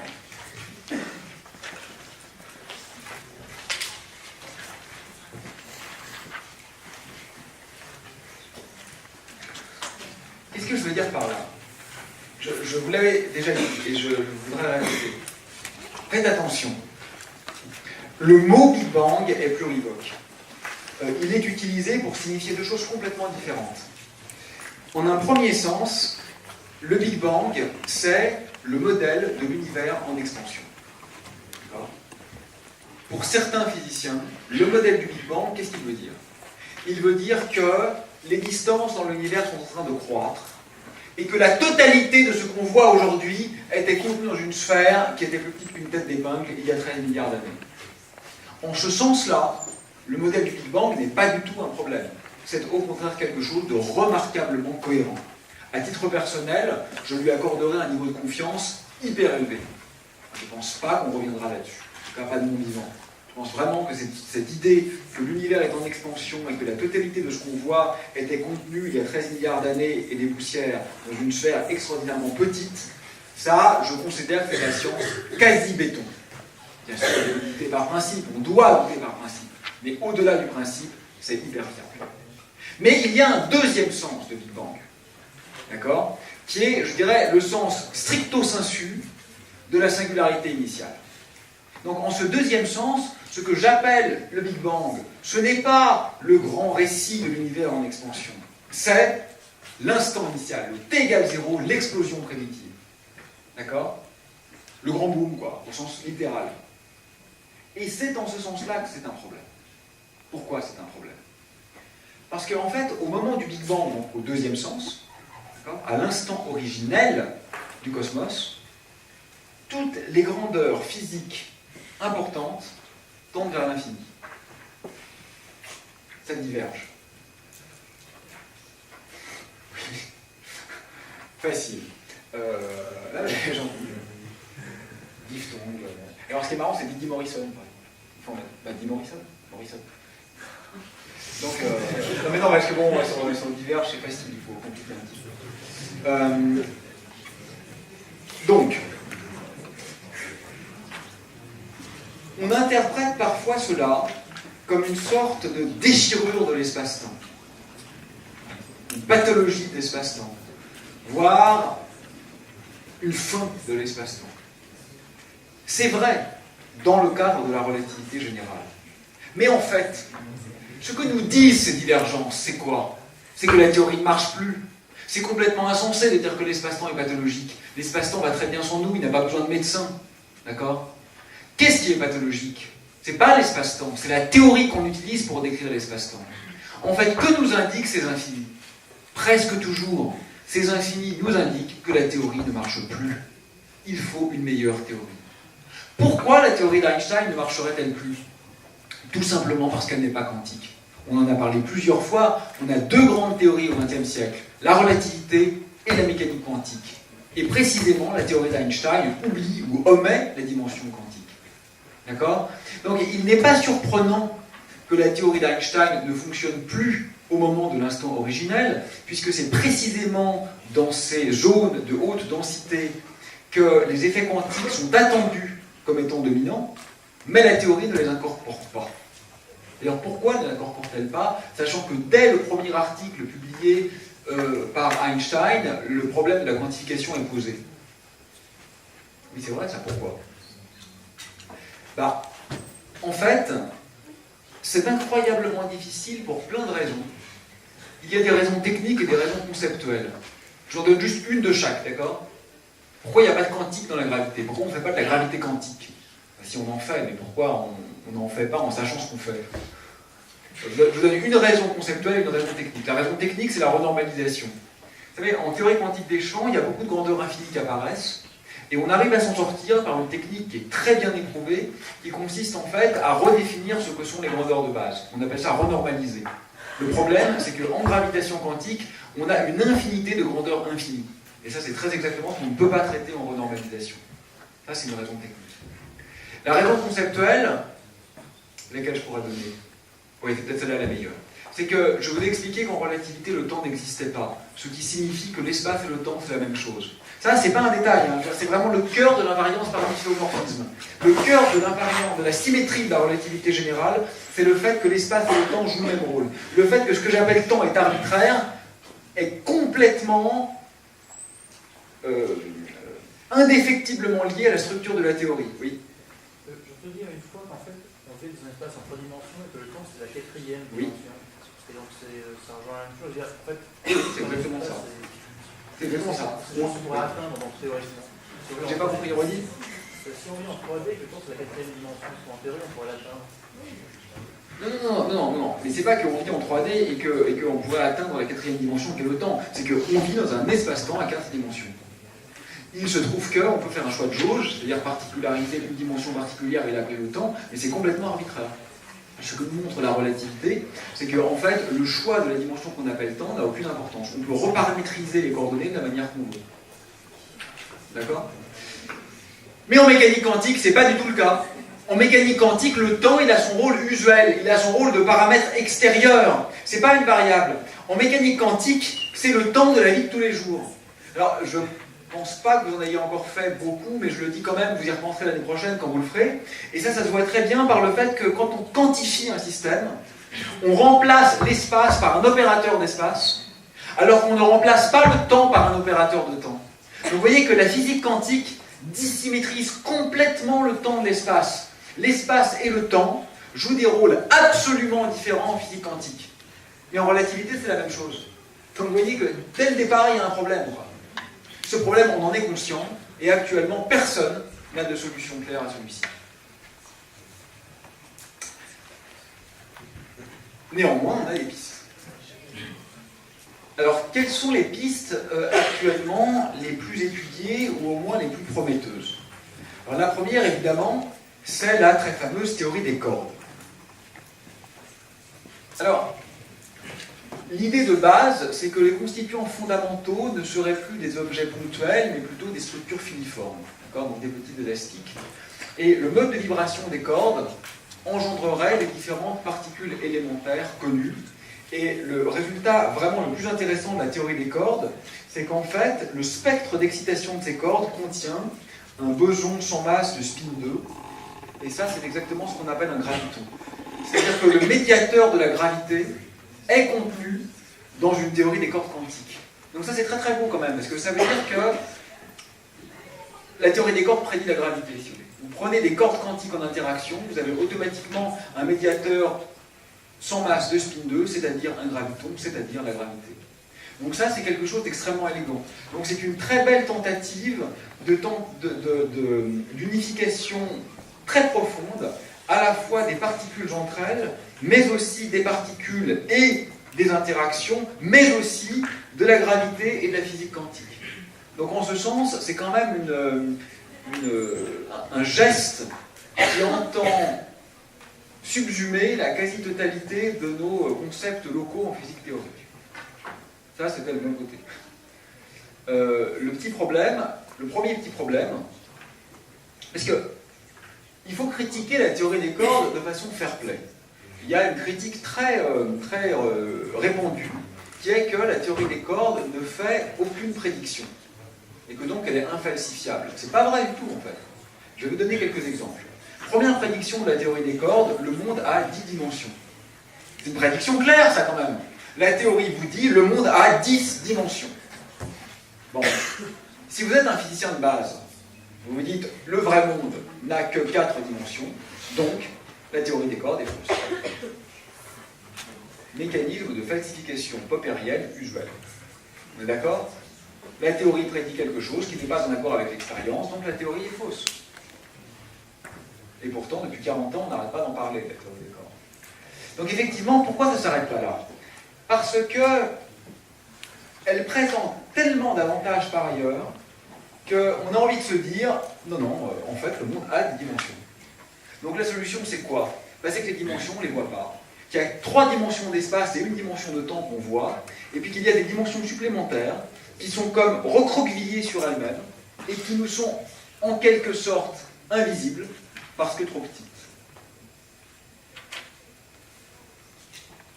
Bon, peut-être.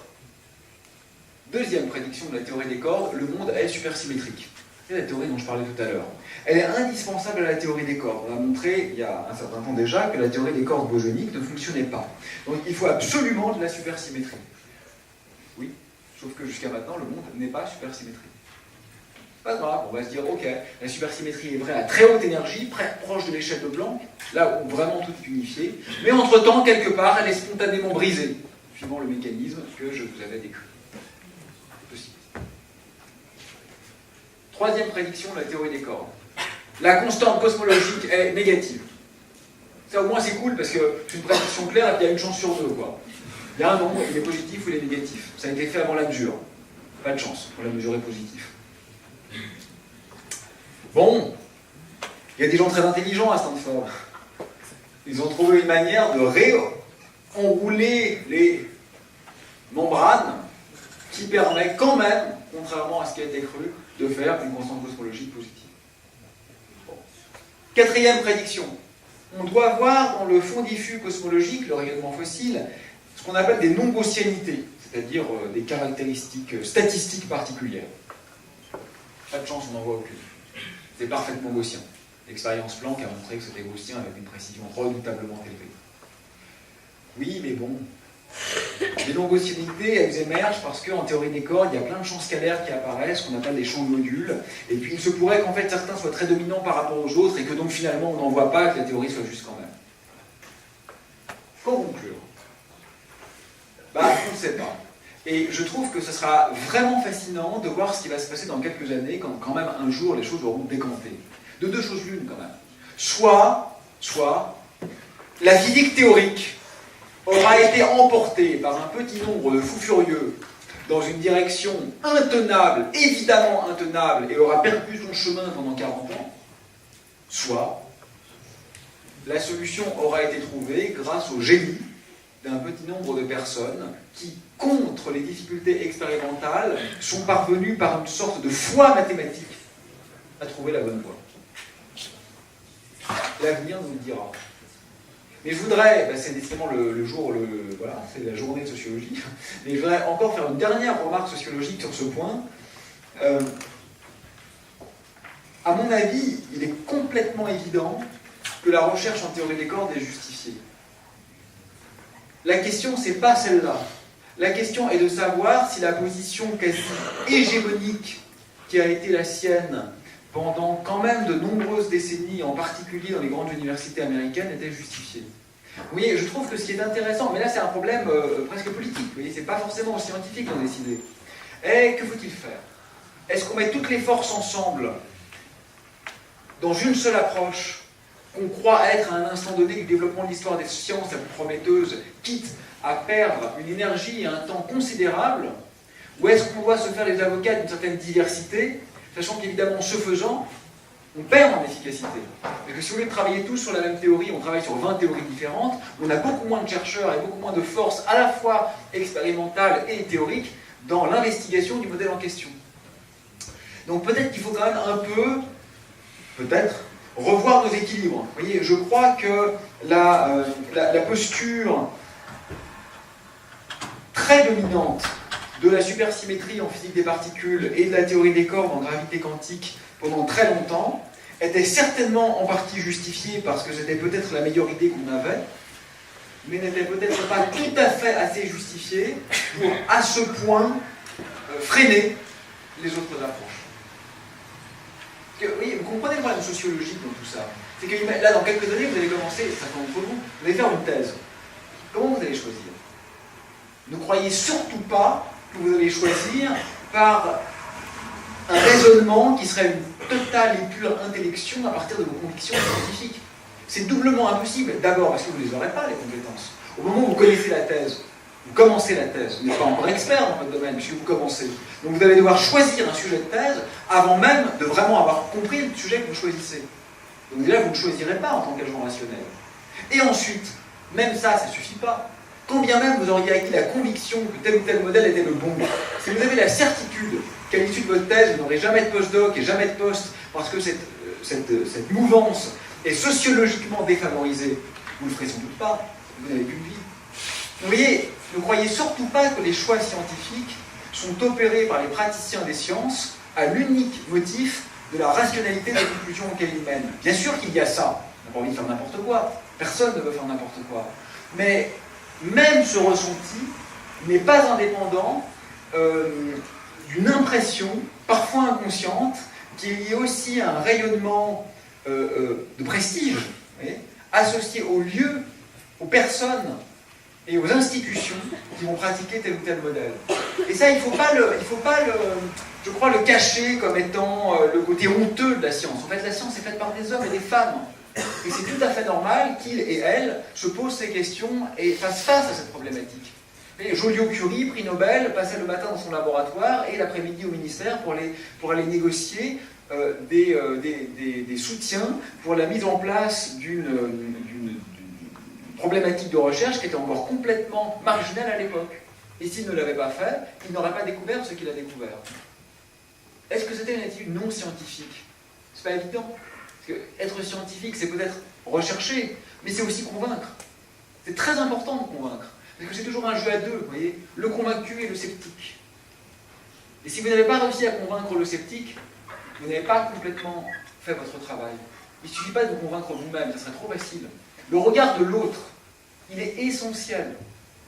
Un peu comme en philosophie contemporaine, ce que dit Jean-Luc Nancy en termes vraiment antiques, c'est-à-dire le fait que la relation est primale par rapport à l'individuation, c'est vrai aussi en science. Si vous êtes seul à croire ce que vous croyez, je ne sais même pas si ça a un sens de dire que vous pouvez avoir raison seul contre tous. Parce que qu'est-ce qui définit la raison? Si vous dites ça, vous avez encore une idée naïve et simple, suivant laquelle la raison, ce serait l'adéquation entre votre pensée et la nature. Là, vous êtes vraiment dans la vieille définition de la vérité à la Thomas d'Aquin, si vous voulez. Qui est peut-être vrai, hein, je dis ça, c'est pas du tout méprisable, mais on a beaucoup cheminé depuis. Donc, le concept même d'avoir raison seul contre tous est questionnable. Ce qui ne signifie surtout pas, évidemment, que c'est la majorité qui a toujours raison. Ça sera encore pire comme idée naïve. Mais donc, cette idée de dissensus, c'est très important en science. Le dissensus, c'est pas le consensus, mais c'est pas non plus la posture de singularité qui s'assume comme telle. Parce que si vous faites ça, vous perdez la dynamique de la pensée. Donc, je trouve que vous pouvez lire le bouquin de Lee-Smolin, qui s'appelle Rien de la pluie en physique, qui est critique sur la théorie des cordes, ou le livre de Leonard Susskind, qui s'appelle Le paysage cosmique, qui est au contraire partisan de la théorie des cordes, et vous faire une idée sur ces questions. Je crois que c'est intéressant. Bon, peut-être pour conclure sur ce point, sachez que la théorie des cordes n'est pas la seule approche. Pour tenter de quantifier la gravité, il existe un modèle développé par Carlo Rovelli et Lee-Smolin qui se nomme gravité quantique à boucle, qui est une approche plus modeste, qui n'est pas une théorie du tout, qui est simplement une tentative de quantifier la gravité comme on sait le faire avec les autres interactions. Mais pour ça, il a d'abord fallu réussir à réécrire la relativité générale dans un formalisme qui permettait de mener cette quantification, ce qu'on appelle une théorie de jauge. Je vous en avais parlé à propos de la physique des particules. Donc H.T. Carr a réécrit la relativité générale comme une théorie de jauge, et dans le formalisme d'H.T. Carr, il est devenu possible, mais très compliqué, de mettre en place des procédures de quantification canoniques qui aujourd'hui donnent naissance à une théorie de gravité quantique qui est à la fois solide mathématiquement et qui est sur le point de pouvoir commencer à faire quelques prédictions expérimentales. Et il y a d'autres approches plus exotiques comme la géométrie non commutative ou la triangulation dynamique causale, etc., qui sont encore très embryonnaires et sur lesquelles beaucoup de travaux restent à mener. Donc c'est un peu frustrant quand même cette histoire de Big Bang. Parce que moi ça me fait penser au statut de chaos dans les grandes cosmogonies grecques. En fait tout commence par chaos, donc c'est l'élément primordial, on n'en parle jamais. Je crois que dans la théogonie d'Hésiode, le terme chaos ne vient que 3 fois. Et dans le récit que Platon fait au Timée de la théogonie d'Hésiode, le mot chaos n'apparaît même plus. C'est un peu ça. Quand vous achetez un gros livre de cosmologie, en fait, on parle presque de tout sauf du Big Bang. Et pour cause, on n'a rien à dire. Donc c'est légitime. Mais c'est quand même frustrant, parce que c'est évidemment là que se concentrent nos questions. D'accord ? Donc sachez en tout cas que pour les années à venir, au niveau théorique, et j'espère expérimental, parce que sinon ça n'avance pas beaucoup, c'est un champ de recherche qui est vraisemblablement voué à, j'allais dire à se renforcer, mais soyons honnêtes, on va pas se le dire à naître. Je vous écoute. Oui. Il y a un peu plus d'un siècle, quand Maxwell est arrivé avec l'électromagnétisme, pour faire correspondre avec Newton et la gravitation, il a pu amener les terres. Et bon, il y a fait 10-20 ans pour se rendre compte que c'était n'importe quoi. Dans le fond, l'énergie, c'est pas mon avis, mais dans le fond, l'énergie noire, c'est un peu la même chose. C'est quelque chose d'apporté où on n'a aucune preuve, et juste pour répondre aux interrogations qu'on a et aux problèmes qu'on a, et on n'arrive pas à prouver que c'est vrai, parce qu'on n'est pas juste en train de penser dans le mur. Bon, alors, donc je suis censé résumer la question. Belle analogie avec les terres, et tu as des doutes sur l'énergie noire. Est-ce qu'on n'est pas un peu en train de pousser dans le mur parce qu'on ne veut pas prouver que c'est vrai? On a peut-être trop envie de croire à la théorie d'Einstein. On a peut-être trop envie de croire à la théorie d'Einstein plutôt que de croire que c'est peut-être trompé. Alors là, sur la fin, j'aime beaucoup ce que tu dis à la fin. Enfin, peu importe, je ne sais pas d'ailleurs, mais je te donne mes commentaires. En fait, c'est même mieux si j'aime. Premier commentaire, tu as raison, effectivement, les terres, etc., l'histoire des sciences, comme disait Bachelard, c'est l'histoire de ces erreurs rectifiées. C'est-à-dire que tout ce qu'on dit est réfutable en doute, au moins Descartes n'a pas dit des conneries, mais... oh là là, je pense que bon. Alors que j'assume ce que je dis, quand après, ça va être compliqué.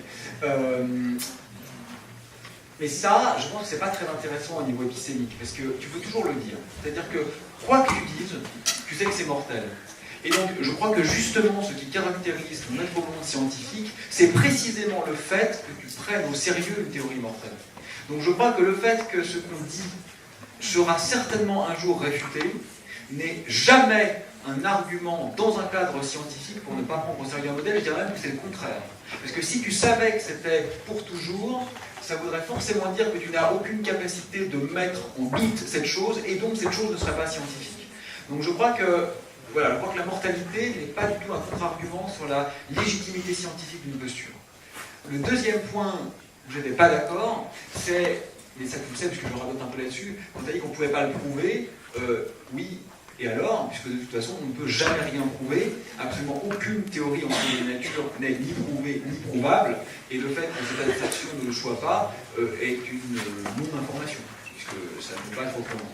Là où je suis complètement d'accord avec toi, c'est sur la fin, où tu as dit peut-être qu'on a juste trop confiance dans la théorie d'Einstein. Et je te remercie beaucoup de poser la question, parce que c'est un truc que je mourrais d'envie de dire tout à l'heure, mais je voulais avancer. Alors, en fait, surtout, peut-être plus encore pour la matière noire que pour l'énergie noire. Comment on sait qu'il y a de la matière noire? Parce qu'on voit les effets gravitationnels. Et donc, en fait, tu as complètement raison, il y a deux possibilités. Soit, effectivement, la théorie est bonne, et il y a de la matière qu'on ne voit pas, soit, en fait, c'est la théorie qu'on utilise pour inférer l'existence de cette matière qui est fausse. Et évidemment, nous nous sommes posé cette question. Donc dès le départ, dans cette géologie de l'étude de la matière noire, il y a des gens qui se sont intéressés à l'hypothèse que la relativité générale était vraie et qu'il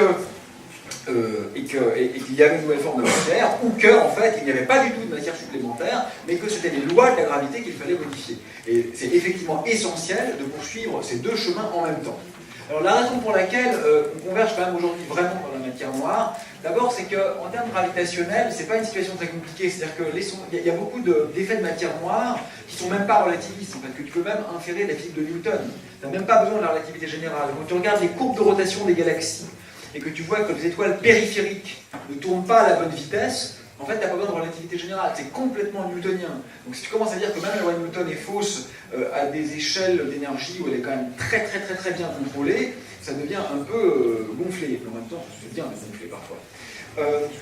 L'autre raison, il y a plein de raisons, mais l'autre raison que je voudrais citer pour laquelle on y croit, et qui à mon avis est quand même presque définitive, est la suivante. Il n'y a pas très longtemps, on a observé deux amas qui se collisionnaient l'un l'autre. D'accord ? Interpénétration de deux amas. Et là, il y a un phénomène super intéressant, c'est que la matière est essentiellement non collisionnelle, c'est-à-dire que la matière va traverser comme ça, ce qui est normal parce que les étoiles sont très loin les unes des autres. Donc, tu n'as pratiquement aucune chance quand deux galaxies se rendent, enfin, c'est pas des galaxies, mais se rendent l'une dans l'autre, que les étoiles se touchent. Au contraire, le gaz lui, est très collisionnel. Donc lors de la collision, le gaz interagit avec le gaz de l'autre objet, alors que la matière traverse essentiellement pour interagir. Le résultat de ça, c'est qu'on a pu observer que le barycentre de la matière, visible, ne coïncidait pas avec le barycentre des effets gravitationnels. Alors ça, c'est un peu l'argument qui tue. Pourquoi? Parce que imagine que tu changes la théorie gravitationnelle. Tu peux le faire. Dire Newton s'est trompé, la force gravitationnelle c'est pas ça, c'est ça, plus des termes correctifs, ou c'est une autre équation. Tu peux faire n'importe quelle équation. Tu n'échapperas jamais au principe de Curie, Pierre Curie, qui dit que les conséquences ont au moins la symétrie des causes. C'est-à-dire que si ton terme source il est là, et qu'il a la symétrie sphérique, forcément la conséquence ici et là sera la même, puisque la source a la symétrie sphérique. Donc la conséquence doit avoir la symétrie sphérique. Donc en fait, tu peux changer la dépendance fonctionnelle. Tu peux voir quelque chose qui est beaucoup plus compliqué que la théorie de Newton, voire que la théorie d'Einstein. Mais tu ne peux pas faire en sorte que le centre de gravité du champ de gravitation ne soit pas le centre de gravité de la matière. Parce que le champ de gravitation est la conséquence de la matière. Et là, ce qu'on observe, c'est précisément qu'on a un décalage, et ça on le voit, entre le lieu central de la gravité et le lieu central de la masse. Et ça, c'est exactement ce qu'on attend avec des particules de matière noire. Donc, cet exemple-là, parmi beaucoup d'autres, tente quand même aujourd'hui à plaider dans cette faveur. Et puis, le dernier point que je voudrais noter quand même dans ce sens aussi, c'est que moi je trouve que en fait, c'est vraiment carrément pas étonnant, quoi. L'immense majorité de ce qu'il y a dans l'univers, ça serait incroyablement arrogant. C'est pas mon cas, hein, c'est pas du tout un reproche pour toi. Hein. Mais pour un personnage fictif, ça serait incroyablement arrogant de se dire je le vois pas donc ça n'existe pas. C'est d'autant plus fou qu'on sait que l'essentiel des longueurs d'onde que peuvent émettre des corps divers ne nous sont pas accessibles par les yeux. Donc on sait déjà à la base qu'on est presque aveugle, donc sachant ça, et ayant maintenant conscience de l'extraordinaire diversité des corps cosmiques, le fait qu'il y ait des objets qui existent et qu'on ne voit pas, finalement ça me paraît mais complètement normal. Et que ça me paraisse normal, c'est pas un argument scientifique très fort. Ouais. Je voulais dire, le fait que la matière existe aujourd'hui en dépit d'une supposée antimatière ne saurait pas donner raison aux précurseurs du modèle statique, ceux qui préconisaient que la matière serait créée. Si la matière serait créée, elle n'est pas obligée de se recréer d'antimatière. Parce que, j'avais suivi il n'y a pas très longtemps, non, il y a très longtemps d'ailleurs, un documentaire sur l'antimatière. Leur conclusion était que l'antimatière a disparu. Elle existait, mais elle a disparu. Si elle a disparu, elle emportait avec elle une partie de la matière. Mais puisqu'elle est aujourd'hui, la matière, donc c'est qui s'est créé, je sais pas. Merci. Là, le problème auquel je me trouve est de résumer ta question. Donc, comment on va dire ça c'est une question d'abord sur le modèle statique de l'univers. Est-ce que l'existence d'une asymétrie baryonique globale ne vient pas corroborer plutôt la vision d'un univers statique? Et ensuite, tu disais que tu avais vu un reportage dans lequel il a été dit que l'antimatière allait exister et avait disparu. Alors, bon, c'est très intéressant effectivement de mentionner ça. Ça vient contredire ce que je disais avant, et donc merci pour ça. Oui, il est vrai qu'on a encore le droit de questionner le Big Bang. Alors, le Big Bang en tant qu'instant originel, ça c'est évident, mais même le Big Bang en tant qu'univers en expansion. Moi, je l'ai présenté comme quelque chose qui me semblait extraordinairement fiable. Néanmoins, il est sain, et c'est un avis partagé, mais il est sain que quelques scientifiques doutent encore même de ce qui semble presque indépassable. Parce que rien n'est intrinsèquement indépassable. Donc tu as raison, il y a encore quelques personnes dans le monde, très rares, mais ça ne les rend pas moins intéressantes, au contraire, qui doutent du modèle du Big Bang et qui pensent qu'en effet l'univers est statique. Le problème de cette posture, c'est que chaque nouvelle observation, et en cosmologie en ce moment on en fait tout le temps, je cite tout le temps le fond diffus cosmologique, mais on a aussi des oscillations acoustiques de baryons, on a des effets antigravitationnels, on a les effets Sax-Wolf intégrés, on a presque en ce moment chaque année des nouvelles observations qui sont exactement en adéquation avec un univers en expansion. Alors que si tu supposes un univers statique, il faut à nouveau inventer une super énorme astuce mise complètement à la main pour essayer de rendre compte de cette nouvelle observation. Donc il me semble quand même que le degré, si tu veux, de naturalité des modèles d'univers statique est aujourd'hui asymptotiquement proche de zéro.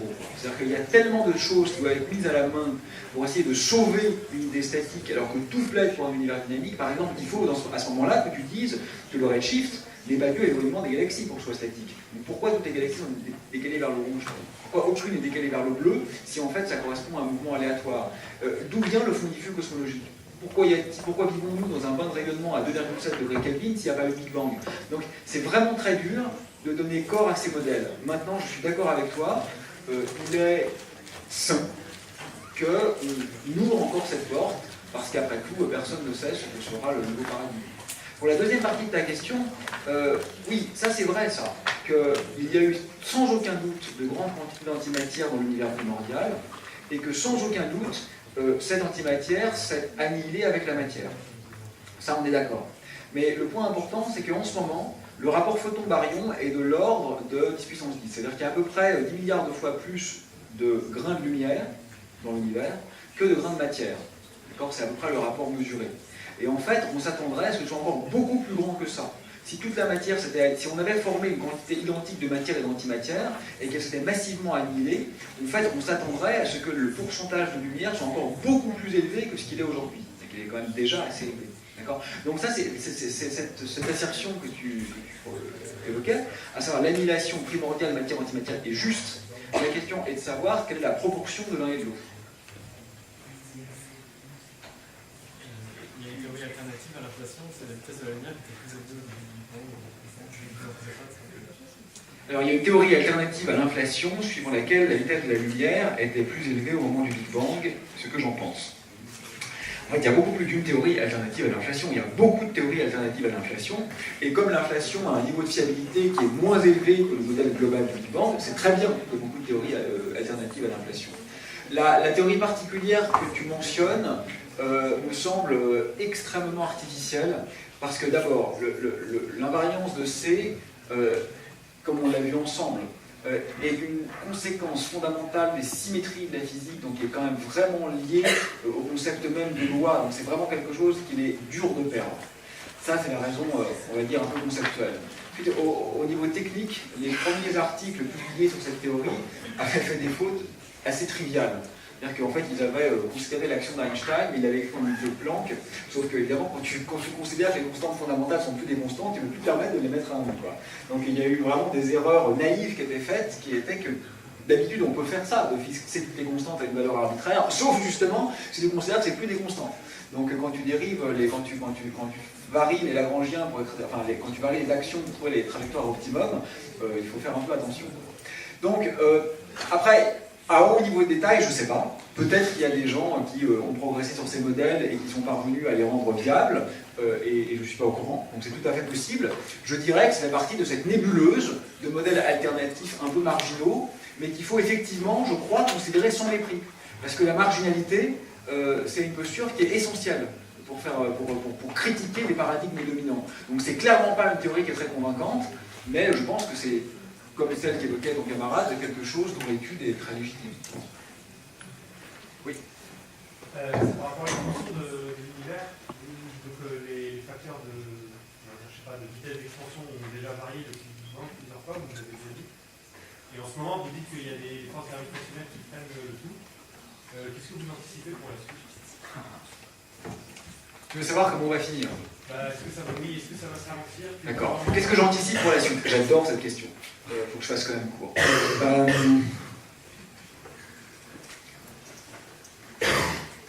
Il faut qu'on la simplifie un tout petit peu. Supposons que les lois de la physique telles qu'on les connaisse dans nos modèles standards, parce que si on commence à donner la théorie des cordes, etc., on s'en sort pas. Enfin, moi j'adore ça, j'ai fait des trucs là-dessus, mais là, soyons simples. Pas de théorie des cordes, pas de gravité quantique, on prend ce qu'on connaît. Le modèle standard de la physique des particules, la théorie d'Einstein. Okay, donc on dit ça, c'est les vraies lois. Ce qu'il faut, mais il faut bien faire quelque chose. Et on se pose la question, à quoi ressemblera l'univers dans un temps fini?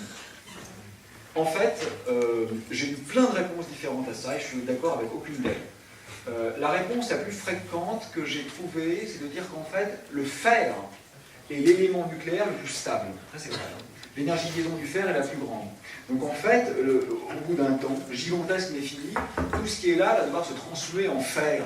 Et l'univers sera constitué de vaches, bien après, bien sûr, que les étoiles soient éteintes, etc., de vastes boules de fer. C'est pas vrai, évidemment, parce qu'il y a encore quelque chose qui est beaucoup plus stable que le fer, c'est les trous noirs. Donc en fait, au bout d'un moment, comme l'air des trous noirs ne peut que grandir, tous ces objets-là vont finir inévitablement par tomber dans les trous noirs. Même si les orbites sont stables, comme il y a quand même une très faible émission d'ondes gravitationnelles, au bout d'un temps immense, mais non infini, on va tomber dans les trous noirs. Donc en fait, l'état final de l'univers, ça sera des trous noirs. Et puis en fait, les trous noirs vont se rencontrer, donc ça sera un trou noir. Et voilà. Ben non. Parce que le trou noir, si on lui donne un temps infini, il va commencer à se coupler avec les fluctuations quantiques du vide, et en fait, il va s'évaporer. Et donc le trou noir, par effet Hawking, va repeupler l'univers avec du rayonnement. Donc cet immense trou noir va s'évaporer, et le vrai état final, ça sera du rayonnement. Et comme l'univers grandit, la température de ce rayonnement va tendre vers zéro. Et donc ça sera un bain asymptotiquement froid de lumière. Ben non. Ma réponse à moi, c'est que en fait c'est plus compliqué que ça, parce que comme l'univers est en expansion accélérée en ce moment, c'est ce qu'on appelle un univers de Sitter. L'univers a un horizon, un vrai horizon, pas un horizon cosmologique. C'est un quasi-horizon d'événements. Et l'horizon de Sitter a des propriétés thermodynamiques non triviales, qui fait qu'en fait il y a une température non nulle qui est associée à l'horizon de l'univers. Donc en fait, c'est pas vrai de dire que la température de l'univers tend vers zéro. La température de l'univers ne tend pas vers zéro, elle tend vers la température de l'horizon de Sitter. Et dès lors que dans un système à température non nulle, toutes les fluctuations sont possibles. Donc en fait, et j'aime assez cette idée, je suis intimement persuadé que le futur est imprédictible, à très grande échelle, à cause de la température non nulle de l'horizon de Sitter. D'accord, c'est pas ma question.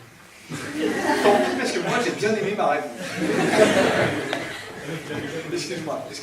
Non, J'ai déjà fait ça, je radote en plus. non, à la fin de cours, j'étais. Ah bon, ouais, bien sûr, ouais. Alors excuse-moi, précise ta Non, question. c'est juste parce que vous avez dit tout à l'heure que la gravité, elle ralentissait l'expansion de l'univers. Et c'est par rapport à ça que vous demandez est-ce que ça va s'étendre indéfiniment, est-ce que ça va ralentir jusqu'à d'accord. la stabilité, Oui, d'accord. ou est-ce que ça va se rapetisser petit à petit. Donc la question est, est-ce que ça va rapetisser, grandir, etc., vu que la gravité ralentit. Alors, soyons très clairs là-dessus.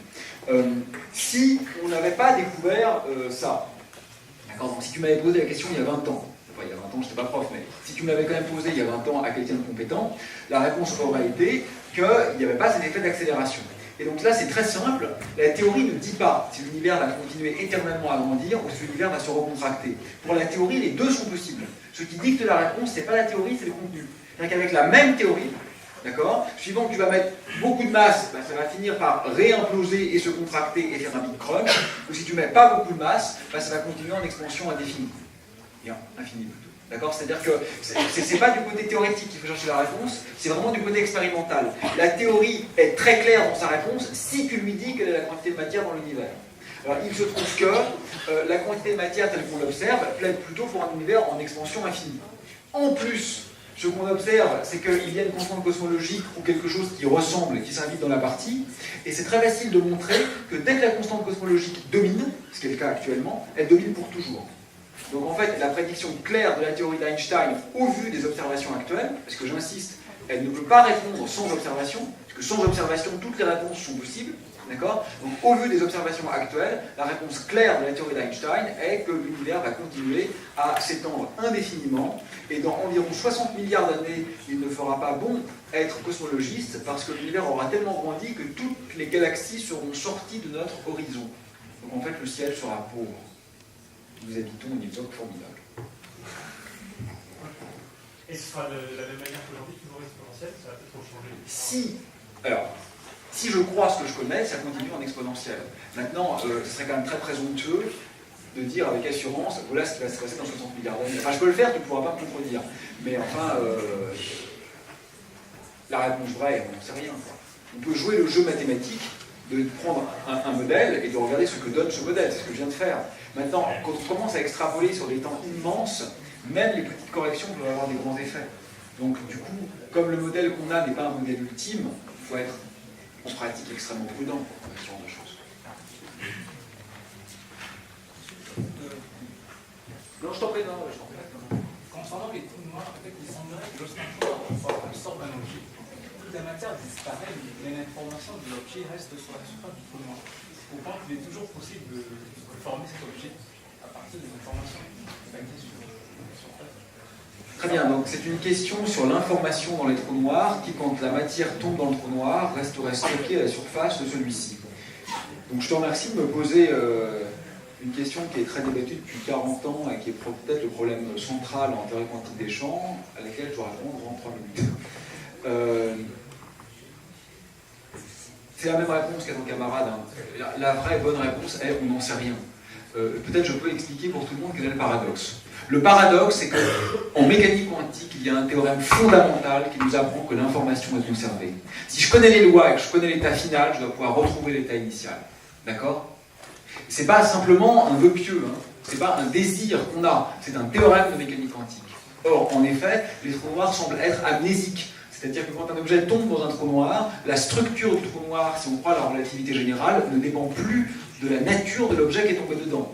Donc en observant le trou noir, qui est l'état final, je n'ai aucun moyen, suivant la théorie einsteinienne, de connaître ce qui l'a formé. Et donc, comme tu le suggères, il existe un certain nombre de modèles qui tentent de dépasser ce paradoxe en supposant que l'information n'est pas réellement perdue, ce qui serait quand même très improbable. Parce que compte tenu des succès de la mécanique quantique, dire la mécanique quantique se trompe, c'est un peu la dernière chose à faire. Donc, il est possible que l'information ne soit pas perdue, mais la question est comment est-elle restituée? Et là, il y a toute une zoologie de paradigmes pour tenter de faire face à cette question. Donc, celui que tu viens de citer est un des modèles étudiés qui lui-même se compose de plein de sous-modèles, où en effet, c'est à l'horizon du trou noir que serait stockée l'information, c'est que l'horizon ne serait pas quelque chose de parfaitement lisse, comme on le représente, mais serait formé de petits quantas qui chacun contiennent de l'information. Ça, c'est une possibilité. Et par exemple, le dernier modèle de Hawking dont on a beaucoup parlé, associé au groupe de supertranslation, est un des très multiples modèles de cette classe-là. Il y a beaucoup d'autres approches. Une autre approche serait par exemple que l'information est stockée autre part dans l'univers. Une autre approche serait que l'information est stockée dans une sorte de bébé univers qui est à l'intérieur du trou noir. Une autre classe de modèles est que l'information serait restituée par des corrélations dans les particules émises lors de l'évaporation de Hawking. Une autre classe de modèles, sur laquelle je travaille, serait qu'en fait les trous noirs ne sont pas vraiment des trous noirs, mais que comme ils rebondissent, l'information est directement restituée au milieu extérieur. En réalité, on ne sait pas. C'est vrai que comme ça, c'est un trou noir absorbé. Comment L'argument, ça serait bizarre, n'est pas recevable. Parce que honnêtement, cite-moi une chose réelle qui n'est pas bizarre. Moi, je me trouve très bizarre. Une question par rapport au trou noir, tu parlais tout à l'heure que sur la fin de l'univers, il y aurait juste un trou noir fou. Et on va dire, en partant de la théorie des trous blancs, donc le trou noir qui est restitué à un âge donné, qui est inobservable pour l'instant parce que l'univers est trop jeune, mais toute leur énergie en fait. Et ça, par analogie, ça fait penser au Big Bang en fait. Oui, donc la question porte sur les trous blancs. Mais quels trous blancs? Parce qu'il y a les trous blancs de la théorie d'Einstein qui sont associés essentiellement aux trous noirs de Kerr, aux trous noirs de Reichert-Nordström, c'est-à-dire les trous noirs qui tournent ou les trous noirs chargés. Et il y a les pseudo-trous blancs qui viennent des trous noirs en rebond. Peut-être plutôt de ça dont tu parlais. Oui, d'accord. Donc ça, oui, bah, tu as raison. Alors, tu dis que ça te fait penser au Big Bang, bah oui, c'est exactement ça. C'est-à-dire qu'en fait, l'idée est venue de là. C'est-à-dire qu'en cosmologie, dans le cadre de la gravité quantique à boucle, on a des raisons de croire qu'en fait, il n'y a pas vraiment de Big Bang, mais qu'il y a à la place un grand rebond, qu'il y aurait donc eu une phase de contraction de l'univers qui aurait précédé la phase d'expansion, d'accord? Et en quelque sorte, le Big Bang serait à réinterpréter comme une sorte de boulet d'étranglement et non plus comme un instant originel. Et en effet, la singularité qui est au cœur des trous noirs a une structure mathématique qui est relativement proche de la singularité du Big Bang, donc il est raisonnable que ce qui solutionne l'un solutionne l'autre. Et donc en effet, dans ce cas-là, il n'y aura pas évaporation de Hawking en réalité. Il y aura le temps de rebond est plus bref que le temps de Hawking. Mais là, on entre des modèles trop spéculatifs pour que je m'autorise à donner comme réponse au standard. Bon, une dernière question? Il y a beaucoup de physiciens qui disent que la physique moderne, c'est expliquer le réel qu'on observe par l'impossible. Par beaucoup de théories qui semblent absurdes la première fois qu'on les entend. Et du coup, voilà.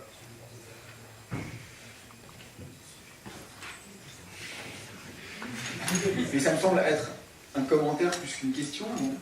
Ouais, c'est quoi la question en fait? Ce que je pense de quoi finalement? Du fait qu'une théorie physique, c'est toujours absurde.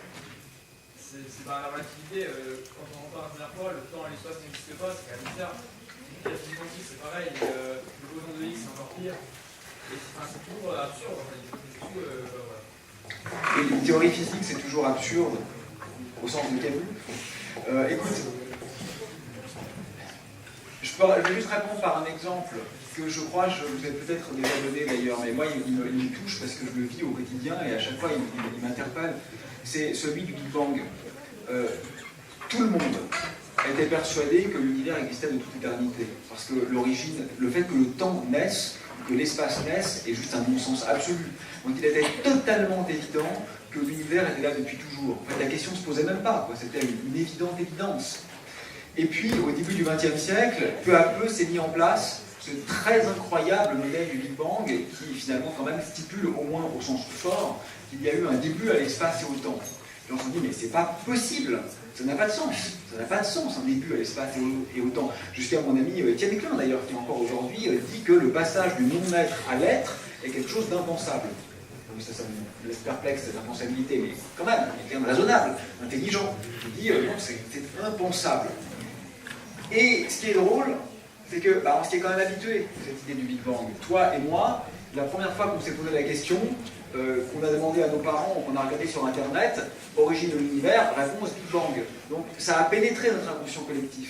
Et ce qui est très marrant, c'est que quand des gens comme Rovelli, etc., et moi, essayons de travailler sur des modèles où en fait il n'y a plus de Big Bang, il y a un rebond, et l'univers re-existe depuis toujours, comme c'était le cas dans les vieilles cosmologies, la première question que pose presque tout le monde, c'est comment dire qu'il y a un début. Donc là c'est drôle parce que c'est vrai qu'en réalité, l'évidence, c'est l'habitude. Et pourquoi ça vous semble absurde de passer d'une planète à l'être? Pourquoi ça vous semble absurde? Enfin, ce que dit Étienne Klein, c'est que c'est absurde de passer d'une planète à l'être, et vous, ça vous laisse faire. Non mais Étienne Klein, il prend un point de vue métaphysique sur la question que je trouve encore trop conservateur parce qu'il pense, à mon avis, il croit que non, mais je pense qu'il pense à la Bergson, quoi. Il y a encore comme ça l'idée d'un continuisme fondamental, et moi je ne crois pas à cette métaphysique prescriptive. Mais je trouve que c'est pas très correct de contredire un adversaire virtuel, donc je ne vais pas aller plus avant là-dessus. Je vous souhaite une bonne semaine, à la semaine prochaine.